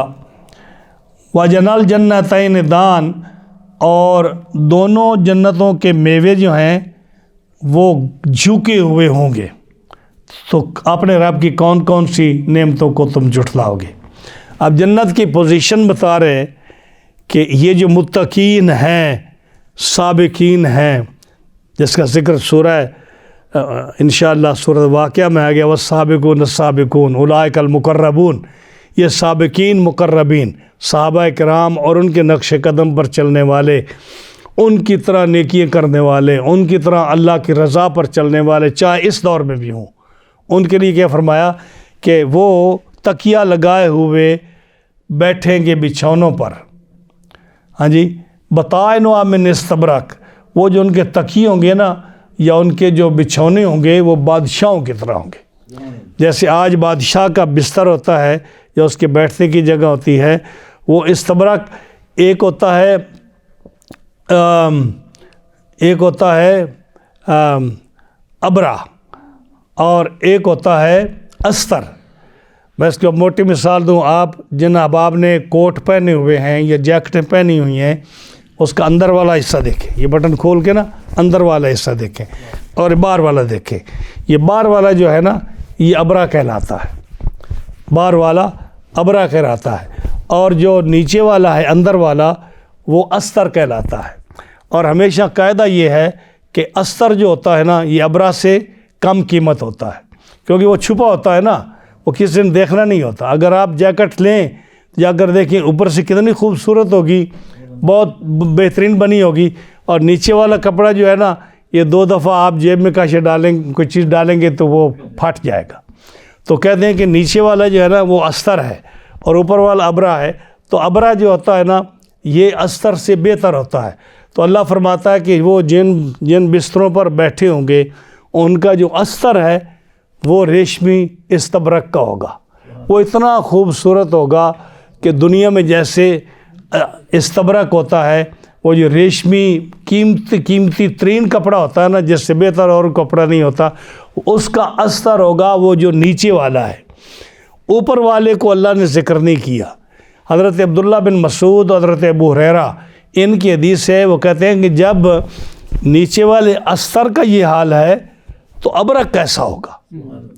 جب نیچے والے استر کا یہ حال ہے تو جنتی کے ابرق کا کیا حال ہوگا, جو اس نے لباس پہنا ہوگا یا جو اس نے کمبل یا جو اس کا بستر کا اوپر والا حصہ ہوگا وہ کتنا خوبصورت ہوگا. اور حضرت عبداللہ بن عباس فرماتے ہیں, حضرت اکرمہ اس کی حدیث کی روایت کرتے ہیں, وہ فرماتے ہیں کہ حضرت عبداللہ بن عباس نے کہا اللہ نے اس لیے اس کو اوپر والے حصہ کا ذکر نہیں کیا کہ دنیا میں اس کی کوئی مثال ہی نہیں تھی. نیچے والے کی تو مثال تھی نا کہ استبرق ذکر کر دیا, ریشمی کپڑا, تو اوپر والا چونکہ اعلیٰ ہوتا ہے. عبداللہ بن عباس کہتے ہیں رب نے اس کا ذکر اس لیے نہیں کیا کہ تمہاری دنیا میں اس کی کوئی مثال ہی نہیں ہے. تو فرمایا کہ قیامت کے دن یہ جنتی جو ہوں گے نا مقربین, یہ تکیے لگا کر اپنے بچھونوں پر ایسے بیٹھے ہوں گے کہ ان کا نیچے والا استبرق ہوگا, اوپر والے کے اللہ جانے کہ کیسی شان ہوگی. اور یہ بیٹھیں گے کیسے, فرمایا بیٹھنے کا طریقہ بھی بتایا. متکئین, فرمایا کہ یہ تکیے لگا کر بیٹھنے ہیں نا, تو فرمایا کہ قیامت میں جنت میں یہ ایسے بیٹھیں گے جیسے دنیا میں اللہ کے ذکر کے لیے, اللہ کی عبادت کے لیے گول دائرہ بنا کر بیٹھتے تھے.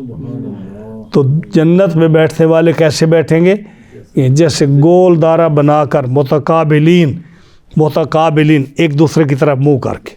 اب گول دائرہ ہوگا تو ایک دوسرے کو منہ کریں گے نا, ہاں جی, لیکن ہم ہیں کہ بیٹھتے جہاں مرضی بیٹھ گیا. تو فرمایا جنتیوں کی مثال ایسی ہے کہ گول دائرہ بنا کر جیسے دنیا میں اللہ کے ذکر کے لیے بیٹھتے تھے, قیامت میں جنتی سارے متقابلین اس طرح کر کے بیٹھیں گے. اور اس بستر پر اور اس بچھونے پر اور جو ان کا لباس ہوگا اس کا جو ہے استر وہ اتنا قیمتی ہوگا جیسے تمہاری دنیا کا استبرق ہے, اس سے بھی بہتر. اور اوپر والا جو ابرا ہے اس کی تو کوئی مثال نہیں, تمہارے پاس ہے نہیں, ہم مثال کیا دیں. وَجَنَى الْجَنَّتَيْنِ دان, اور دونوں جنتیں ان کے جو پھل ہوں گے وہ اتنے قریب ہوں گے کہ جھکے ہوئے ہوں گے. کتنا جھکے ہوئے گے کہ اگر ایک آدمی کھڑا ہے تو اس کو لمبا ہاتھ کرنے کی ضرورت نہیں ہے, اس کے منہ کے سامنے پھل ہوگا تو وہ اس کو توڑ کر کھا لے گا. اگر ایک آدمی بیٹھا ہے تو اس کو اٹھنے کی ضرورت نہیں ہے, اس بیٹھے ہوئے کے سامنے پھل ہوگا وہ اس کو توڑ کر کھا لے گا. اگر ایک آدمی لیٹا ہوا ہے تو اس کو اٹھنے کی ضرورت نہیں, اس کے منہ کے سامنے ہے, وہ توڑ کر پھل کھا لے گا. وَجَنَى الْجَنَّتَيْنِ دان, فرمایا کہ وہ دونوں جنتوں کے پھل جو ہے وہ اتنے قریب ہیں, جھکے ہوئے ہیں کہ آپ کو یہ زحمت گوارا نہیں کہ آپ جو ہے نا اس کو اشارہ کریں یا اس کو لمبا ہاتھ کر کے کھائیں. آپ کے چہرے کے سامنے، یعنی جو آپ کمفرٹیبل فیل کریں گے نا اسی طرح کا پھل آپ کے سامنے آ جائے گا، جب آپ توڑ کر کھائیں گے اسی طرح کا پھر پیدا ہو جائے گا۔ پہلے کا ذائقہ اور ہوگا، دوسرے کو اس سے زیادہ اچھا ہوگا۔ فَبِأَيِّ آلَاءِ رَبِّكُمَا تُكَذِّبَانِ، تم اپنے رب کی کون کون سی نعمتوں کو جھٹلاؤ گے۔ آگے بڑا مزیدار سبق آ رہا ہے۔ مجھے ایک دفعہ ورجینیا سے کال آئی، اور ویسے بھی بہت سارے آدمی اس کو مذاق کے طور پر لیتے ہیں، لیکن سنیں آج مذاق کی بات نہیں ہے۔ اللہ کی کیسی نعمت ہے جس کا ذکر اللہ تعالیٰ اس سورۃ الرحمن کی آیت نمبر 56 میں بیان فرما رہا ہے۔ فرمایا یہ جو خاص لوگ ہوں گے سابقین الاولین، یہ جنتی، ہاں جی، خاص پہلی قسم، 3 قسمیں ہیں نا، ایک السابقون الاولون من المہاجرین والانصار، ہاں جی، یا ان کے فالوور، دوسری اصحاب الیمین جن کو دائیں ہاتھ میں نامہ اعمال دیا جائے گا، وہ ہو گئے عام لوگ، عام مومن جو ہے یہ ہو گئے، اور ایک اصحاب الشمال ہے، وہ جو جہنم میں جانے والے۔ یہ تین طبقوں کا ذکر ہے۔ آج جو ابھی ذکر ہو رہا ہے یہ کس کا ہو رہا ہے؟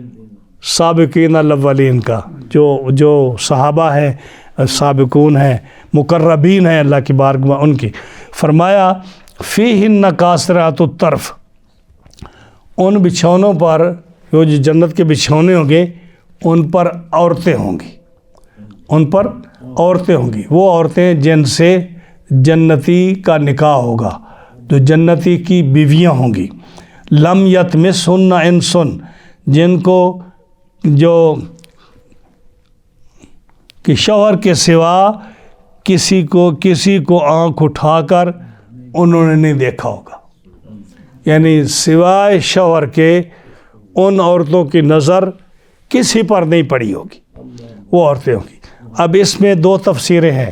ایک تفسیر بعض حضرات نے کی ہے کہ وہ حوریں ہوں گی جو جنت میں پیدا ہوئی ہیں، اور وہ انسان نہیں ہے، یہ یاد رکھیے، حوریں جو جنتی ہیں وہ انسان کی جنس سے نہیں ہیں، وہ حوریں ہیں، وہ جنتی پیدائش ہے، جنتی مخلوق ہے، اور خوبصورت ترین ہے، اتنی خوبصورت ہے کہ حدیث پاک میں آتا ہے کہ اس کی پنڈلی جو ہے وہ اتنی سفید اور شفاف اور روشن ہے کہ اگر 70 پردہ بھی لباس اس پنڈلی پر پڑا ہوا ہو تو 70 لباس کے اندر سے ہی اس پنڈلی کے اندر جو اس گوشت اور اس کا جو مغز ہے، اس کا جو مغز ہے اور خون ہے وہ اندر سے نظر آئے گا، ان 70 کپڑوں کے اندر سے بھی۔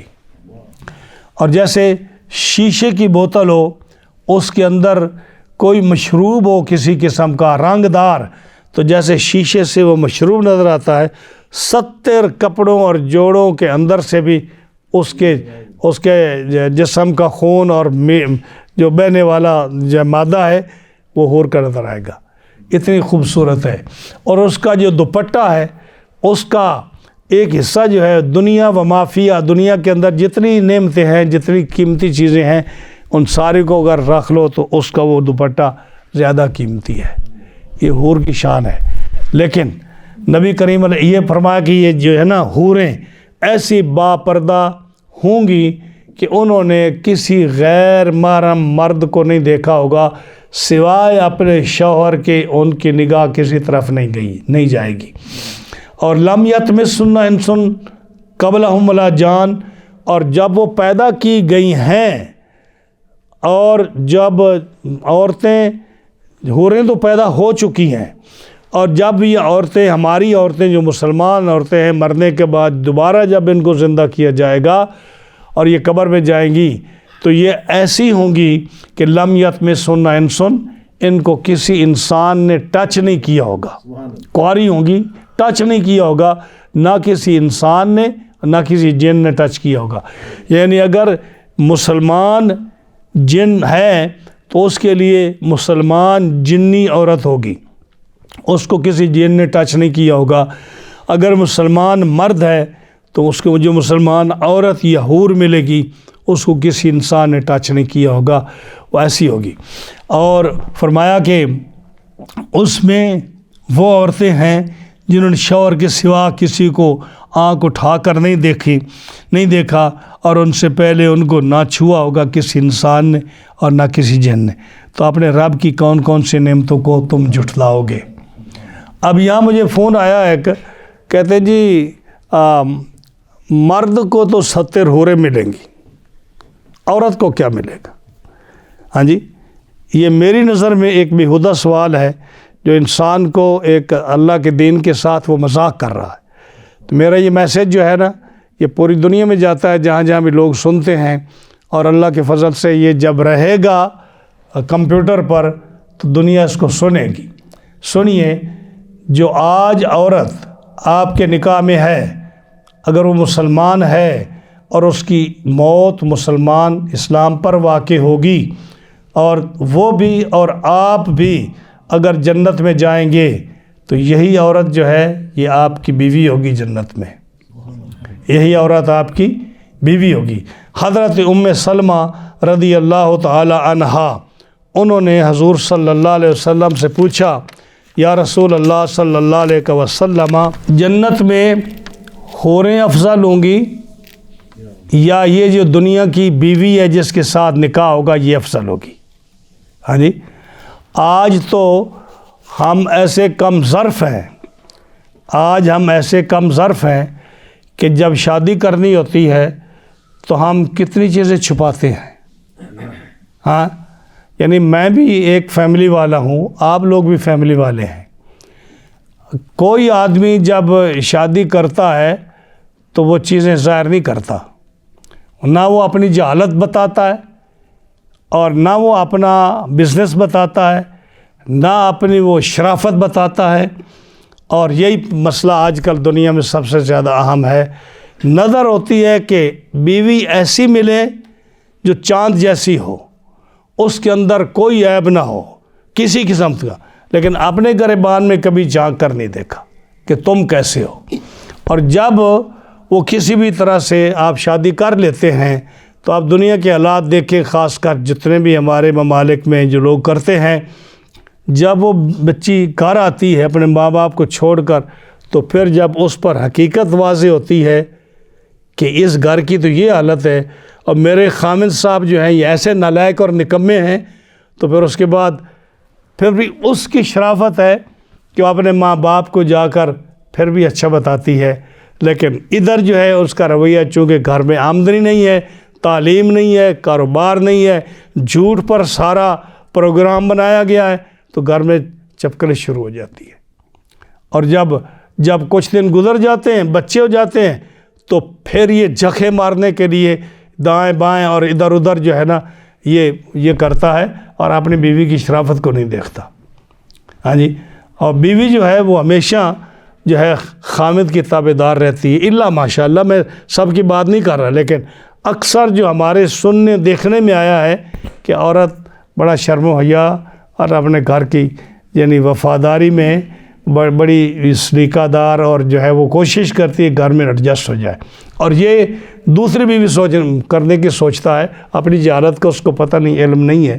ہاں جی، اور پھر مسئلہ پوچھتا ہے جی قیامت کے دن ہمیں حوریں ملیں گی تو عورتوں کو کیا ملے گا؟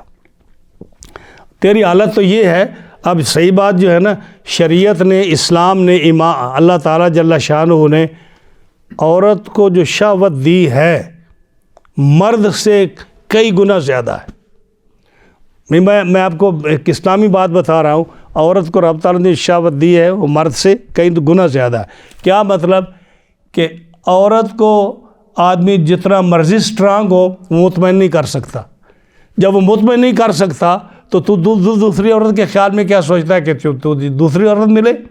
اسی لیے قیامت کے دن جب یہ عورت تیرے نکاح میں جائے گی اور 70 حوریں ہوں گی، تو رب تعالیٰ نے انسان کو کتنی طاقت دی ہے؟ 400 مردوں کی طاقت ایک مرد کو ہوگی جنتی کے لیے۔ 400 مرد کی طاقت جو ہے وہ اس ایک جنتی مرد میں ہوگی۔ تو کیا اس میں کیا ہوگا کہ جنتی حوریں ہیں، لیکن یہ عورت جو ہے نا، جو آج آپ کی بیوی ہے، جب یہ جنت میں جائے گی تو حضرت ام سلمہ نے جب پوچھا، یا رسول اللہ صلی اللہ علیہ وسلم، یہ عورتیں جنت میں عورت افضل ہوگی یا حور افضل ہوگی؟ ہاں جی، جس عورت کو آج آپ نفرت کی نظر سے دیکھتے ہیں، قیامت کے دن اللہ حضور صلی اللہ علیہ وسلم نے فرمایا نساء دنیا افضل من حور العین، ہاں جی، کہ دنیا کی عورت حور عین سے کئی درجہ افضل ہوگی۔ اب ام سلمہ رضی اللہ تعالیٰ نے پوچھا یا رسول اللہ صلی اللہ علیہ وسلم کیسے افضل ہوگی؟ فرمایا جیسے استر اور زہارا، یہ اوپر والا ابرا جو ہے، جیسے اس میں فرق ہے اسی طرح اس حور اور اس عورت میں فرق ہوگا۔ یعنی حور جو ہے وہ استر کی طرح ہوگی، جو ایک کپڑا ہے جس کی کوئی زیادہ ویلیو نہیں ہے، لیکن اس کے مقابلے میں استر یہ اوپر والا حصہ ہے، ابرا اس کی زیادہ ویلیو ہے۔ تو فرمایا دنیا کی عورت جو ہے نا یہ ابرا کی طرح ہوگی اور حور استر کی طرح ہوگی۔ اب انہوں نے پوچھا حضور اس کی وجہ کیا ہے کہ دنیا کی عورت کیوں افضل ہوگی حور سے؟ نبی کریم علیہ السلام نے فرمایا لصلاتہن، حوروں نے کبھی نماز نہیں پڑھی، یہ دنیا کی عورتیں نماز پڑھتی ہیں۔ وصیامہن، جنت کی حوروں نے کبھی روزہ نہیں رکھا، یہ اپنے روزوں کی وجہ سے۔ وعبادتہن، اور جنت کی حوروں نے کبھی عبادت نہیں کی، یہ عبادت کرتی ہیں۔ تو جو عورت روزے رکھے گی، نمازیں پڑھے گی، عبادت کرے گی، جو کہ انڈرسٹوڈ ہے کہ مردوں سے زیادہ میں نے جو دیکھا ہے عورتیں تلاوت کرتی ہیں، نماز پڑھتی ہیں، عبادت کرتی ہیں، اور مردوں سے زیادہ میرے خیال میں جو ہے متقی پرہیزگار ہیں، اور پھر بچوں کو سنبھالتی ہیں، یہ ان کی یہ عبادت ہے اور ان کی یہ نیکی ہے۔ اگر یہ فرض نمازوں کے علاوہ یہ جو تسبیح تعلیل، یہ آیت کریمہ، یہ سارے ادھر ادھر جاتی ہیں نا، یہ نہ بھی کرے نا، اعلیٰ حضرت نے فتاوی رضویہ میں لکھا کہ یہ صرف 5 نمازیں پڑھے، روزے رکھے اور اپنی اولاد کی پرورش کرے اور جنت میں چلی جائے، ان کو اور عبادت کرنے کی ضرورت نہیں ہے۔ تو فرمایا کہ یہ جنت کی عورتیں جو ہیں یہ حوروں سے افضل ہوں گی۔ کیوں؟ فرمایا اللہ کے ان چہروں کو نورانی بنا دے گا۔ آج عورت جیسے بھی آپ کو نظر آتی ہے نا، قیامت کے دن رب تعالیٰ ان کے چہرے کو نورانی بنا دے گا۔ ان کے جسم ریشم سے زیادہ نرم ہوں گے، ان کے جسم ریشم سے زیادہ نرم ہوں گے،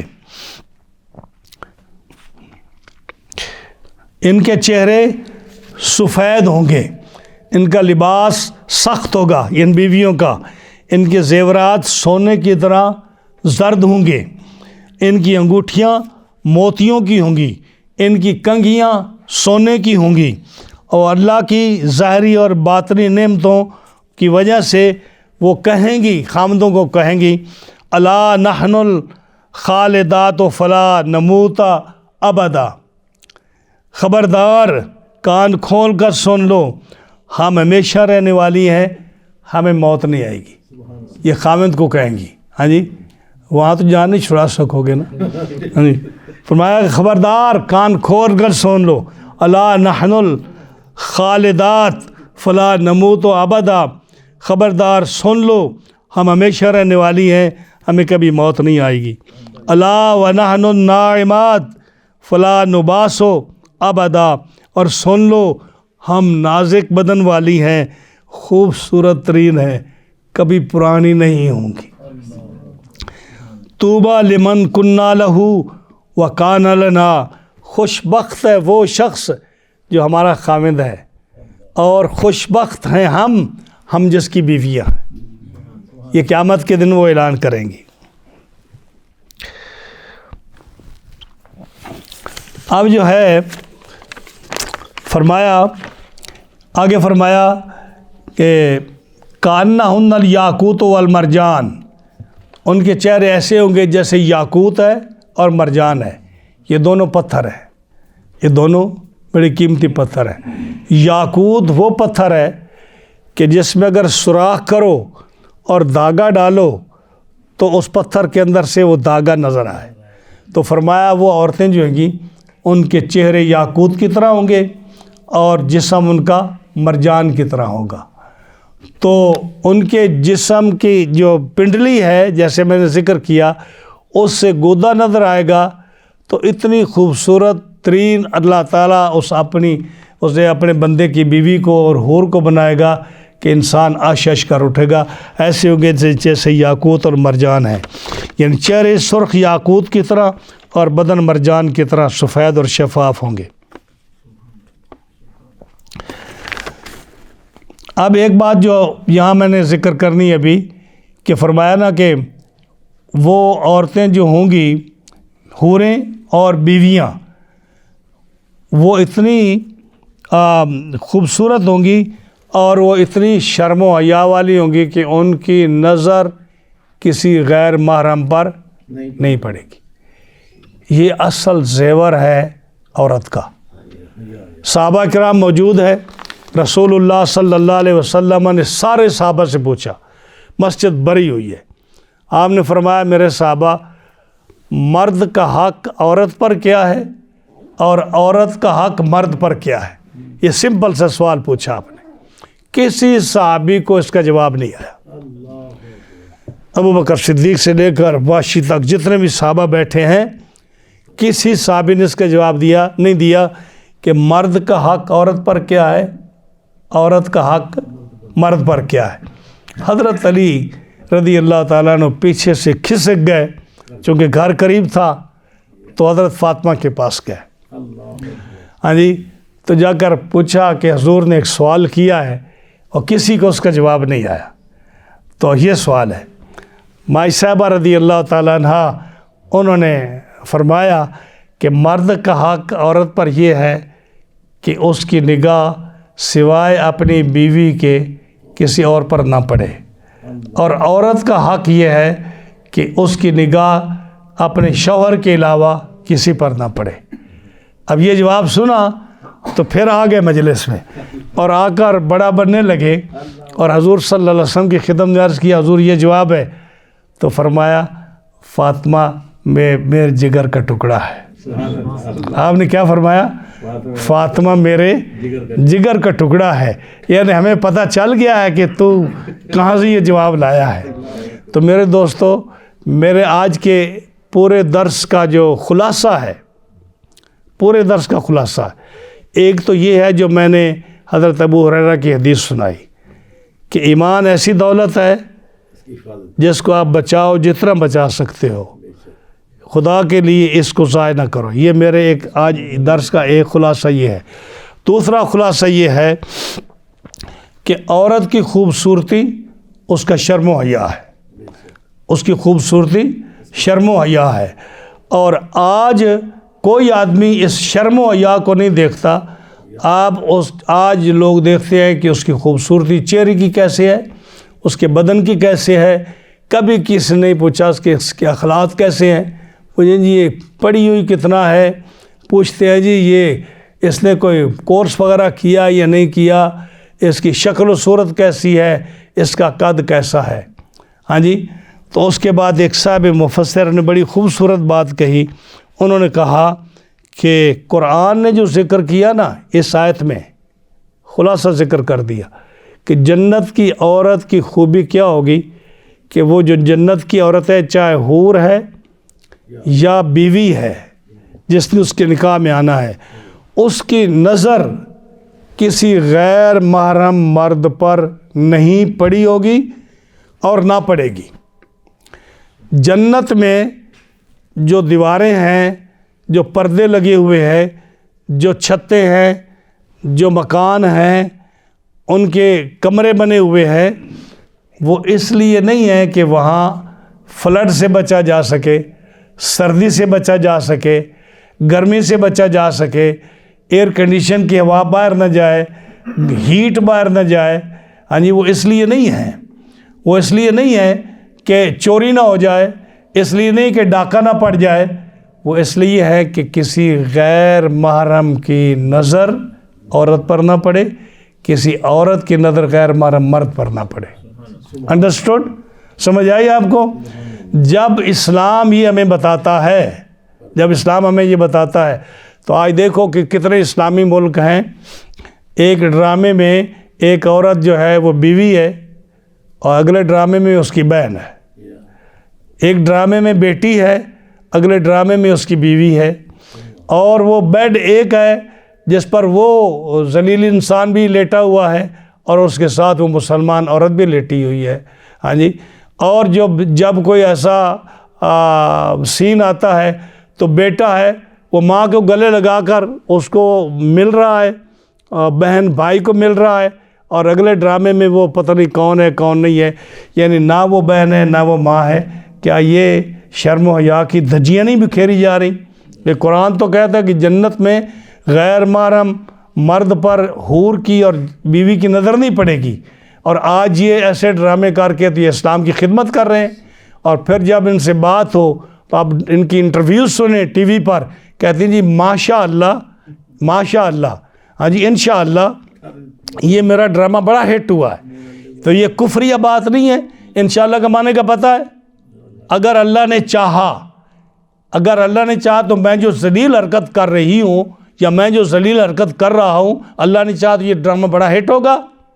یہ کتنی شرم والی بات ہے اور کتنی اسلام کے خلاف بات ہے کہ آپ غیر محرموں کو، عورتوں کو، بیٹیوں کو، ان کو گلے لگاتے ہیں اور ان سے ایسے خراب قسم کے سین امت کو دکھاتے ہیں جس سے پورے معاشرے کی تباہی مچ رہی ہے. تو یہ ایسے ہی ہے جیسے میں نے عرض کیا نا کہ عورت کا حقیقی حسن و جمال کیا ہے؟ اس کا حیا اور اس کا شرم، یہی اس کا جو ہے نا زیور ہے. ہاں جی، پاک دامنی یا شرمیلا پن یہ اس کا ہے. اگر یہ نہیں ہے تو وہ کیا ہے؟ عربی میں آتا ہے وہ خضرۃ الدمن ہے. اگر یہ عورت میں شرم و حیا نہیں ہے، پاک دامنی نہیں ہے، تو وہ کیا ہے؟ وہ خضرۃ الدمن عربی کا لفظ ہے. اس کا معنی کیا ہے؟ کہ گندگی کے ڈھیر پر سبزہ اگا ہوا. اروڑی سمجھتے ہو نا؟ اروڑی کے اوپر گندگی کے ڈھیر پر سبزہ اگا ہوا. اب گندگی کے ڈھیر پر میں تفسیر بتاتا ہوں، آپ کو سمجھاتا ہوں اس کو. اگر گندگی کے ڈھیر پر سبزہ اگا ہوا ہو تو وہاں کوئی انسان جائے گا اس کو کاٹنے کے لیے یا گدھا جائے گا چرنے کے لیے؟ کون جائے گا؟ گدھا جائے گا اس گھاس کو چرنے کے لیے. اور جب چر کر وہ پیٹ بھرے گا تو کیا کہے گا؟ ہینگے گا. ہاں جی، وہ ڈینچو کرے گا نا، جس کا قرآن نے فرمایا کہ اس کی آواز سب سے زیادہ بدی ہے. ولا تو سیر خدہ کل کی کیا وہ آیت آتی ہے؟ قرآن مجید کی آیت آتی ہے کہ سب سے بری آواز جو ہے ان انکر الصوات صوت الحمیر، سب سے بری آواز گدھے کی ہے. تو اس گندگی کے ڈھیر پر گھاس چرنے کے لیے گدھا جائے گا. تو جس عورت کے اندر شرم و حیا نہیں اور وہ ایسی حرکتیں کرتی ہے کہ اپنے آپ کو جو ہے میک اپ کر کے یا کپڑے پہن کے اپنے آپ کو نیک بتاتی ہے، وہ گندگی کے ڈھیر پر سبزہ ہے جس کو گدھا چرے گا. اور اگر میں غلط بیانی نہیں کر رہا، میرے ساتھ اتفاق کریں گے، تو پاکستان جیسے ملک میں اکثریت جو عورتوں کی ہے جو ڈراموں میں آتی ہیں وہ عیسائی اور غیر مسلم ہے. جب عیسائی اور غیر مسلم عورت ہو تو اس کو تو اسلام کا ذرا حیا نہیں. وہ تو جیسے بے حیائی کرے گی تو اور اس کو دیکھ کر اب تمیز اٹھ گئی ہے کہ کون سی مسلمان ہے اور کون سی غیر مسلم ہے. اور یہ ایسی بری چیز ہے جس کو ہر گھر میں ڈرامے کو دیکھا جاتا ہے، ہر گھر میں دیکھا جاتا ہے اور بڑا پسند کیا جاتا ہے. ظاہر ہے کہ جب شیطان ان ڈراموں کی اور ایسی بے حیائی کی جب وہ پشت پناہی کرے گا اور آپ کو جو ہے وَزَيَّنَ لَهُمُ الشَّيْطَانُ أَعْمَالَهُمْ، قرآن فرماتا ہے کہ ان بری چیزوں کو شیطان خوبصورت بنا کر تمہارے سامنے پیش کرتا ہے. آج دیکھو قرآن مجید سننا ہو تو 1 گھنٹہ آدھا گھنٹہ کوئی بھی آدمی درس کے لیے نہیں آتا. آپ ڈرانے پر بیٹھ جائیں، اگر ایک قسط کے بعد دوسری آ جائے تو کہتے ہیں ماشاءاللہ آج کتنا اچھا دن ہے کہ 2 قسطیں آ گئی. نہیں ہے ایسی بات کہ خدا کا خوف نہیں ہے. تو فرمایا کہ کوئی شریف آدمی کبھی گندگی کے ڈھیر پر نہیں جائے گا، گدھا ہی جا کر چرے گا اور ڈینچو کرے گا. تو میرا پیغام یہ ہے، اس دنیا میں امت مصطفیٰ صلی اللہ علیہ وسلم کی بہو بیٹیوں کو عفت، حیا اور شرم کے زیور سے آراستہ ہونا چاہیے، جو کہ معاشرے کے لیے اصلاح ہے. اور اس عورت نے اپنے بچوں کے لیے ایک جو ہے گھر میں یونیورسٹی اور سکول بنانا ہے کہ جس سے اس کے بچے وہی کچھ سیکھیں گے جو ماں بتائے گی. اس لیے کہتے ہیں کہ مادن زر مادن بے ادب ماں با ادب اولاد بن سکتی نہیں، اور مادن نمک مادن زر بن سکتی نہیں. اس طرح کا ہی ہے کہ لوہے کی جو نمک کی کان ہے وہ سونے کی کان نہیں بن سکتی، اور بے ادب ماں جو ہے وہ نیک اولاد نہیں جن سکتی. ماں فاطمہ الزہرا ہو تو تب ہی حسن حسین پیدا ہوتے ہیں. ہاں جی، ماں جو ہے آمنہ ہو تو حضور جیسا صاحبزادہ پیدا ہوتا ہے. دیکھ لیں جتنے بھی انبیاء ہیں اولیاء ہیں جن کی مائیں نیک ہیں، بیٹا کیسا خوبصورت اور نیک پیدا ہوتا ہے. تو ہمارا یہ پیغام ہے. تو فرمایا ان کے چہرے یاقوت اور مرجان کے ہیں، تم اللہ کی کون کون سی نعمتوں کو جھٹلاؤ گے. آگے فرمایا حل جزاء الاحسان الا الاحسان، کہ نیکی کا بدلہ کیا ہے؟ نیکی. اللہ فرماتا ہے نیکی کا بدلہ نیکی ہے. ہاں جی، کیا مطلب؟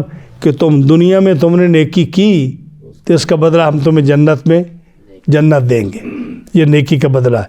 حضور صلی اللہ علیہ وسلم نے یہ آیت پڑھی اور پوچھا آپ نے کہ میرے صحابہ اللہ نے پتہ تمہارے اوپر کیا احسان کیا؟ تو صحابہ کا طریقہ تھا، کہتے تھے کہ اللہ و رسول عالم، اللہ اور اس کا رسول بہتر جانتا ہے. جواب آتا بھی ہو نا، کہتے اللہ اور رسول کیا پتہ، وہ کہتے ہیں کہ حضور کوئی اچھی چیز بتائیں گے. تو جب آپ انہوں نے کہا نا کہ اللہ اور اس کا رسول بہتر جانتا ہے، تو فرمایا اللہ نے فرمایا ہے لا الہ الا اللہ، کہ جو آدمی لا الہ الا اللہ پڑھتا ہے میں نے اس کو ایمان کی نعمت دی ہے. جب یہ ایکسیپٹ کرتا ہے میں نے اس کو ایمان کی نعمت دی ہے، ایمان کے بدلے میں اس کے بدلے میں ان کو جنت دوں گا. تو یہ ہے نیکی کا بدلہ نیکی. اور فرمایا تم دنیا میں جو نیکی کرو گے قیامت میں تم کو جنت دوں گا. اور دوسری اس کی تفسیر یہ ہے کہ تم لوگوں کے ساتھ نیکی کرو گے، جب لوگوں کے ساتھ نیکی کرو گے وہ تمہارے ساتھ نیکی کریں گے تو اس کا بدلہ ہم تم دونوں کو جنت میں جنت عطا کریں گے. تو فرمایا فَبِأَيِّ آلَاءِ رَبِّكُمَا تُكَذِّبَانِ، تم اپنے رب کی کون کون سی نعمت کو جھٹلاؤ گے. یہ تھا آج کا درس ان دو جنتوں کے بارے میں جو مقربین کے لیے دو جنتیں ہیں. اگلا درس اس سے کم درجے کی دو جنتوں کا ذکر ہوگا جو انشاءاللہ ہمارے اور آپ لوگوں کے لیے ہوگی.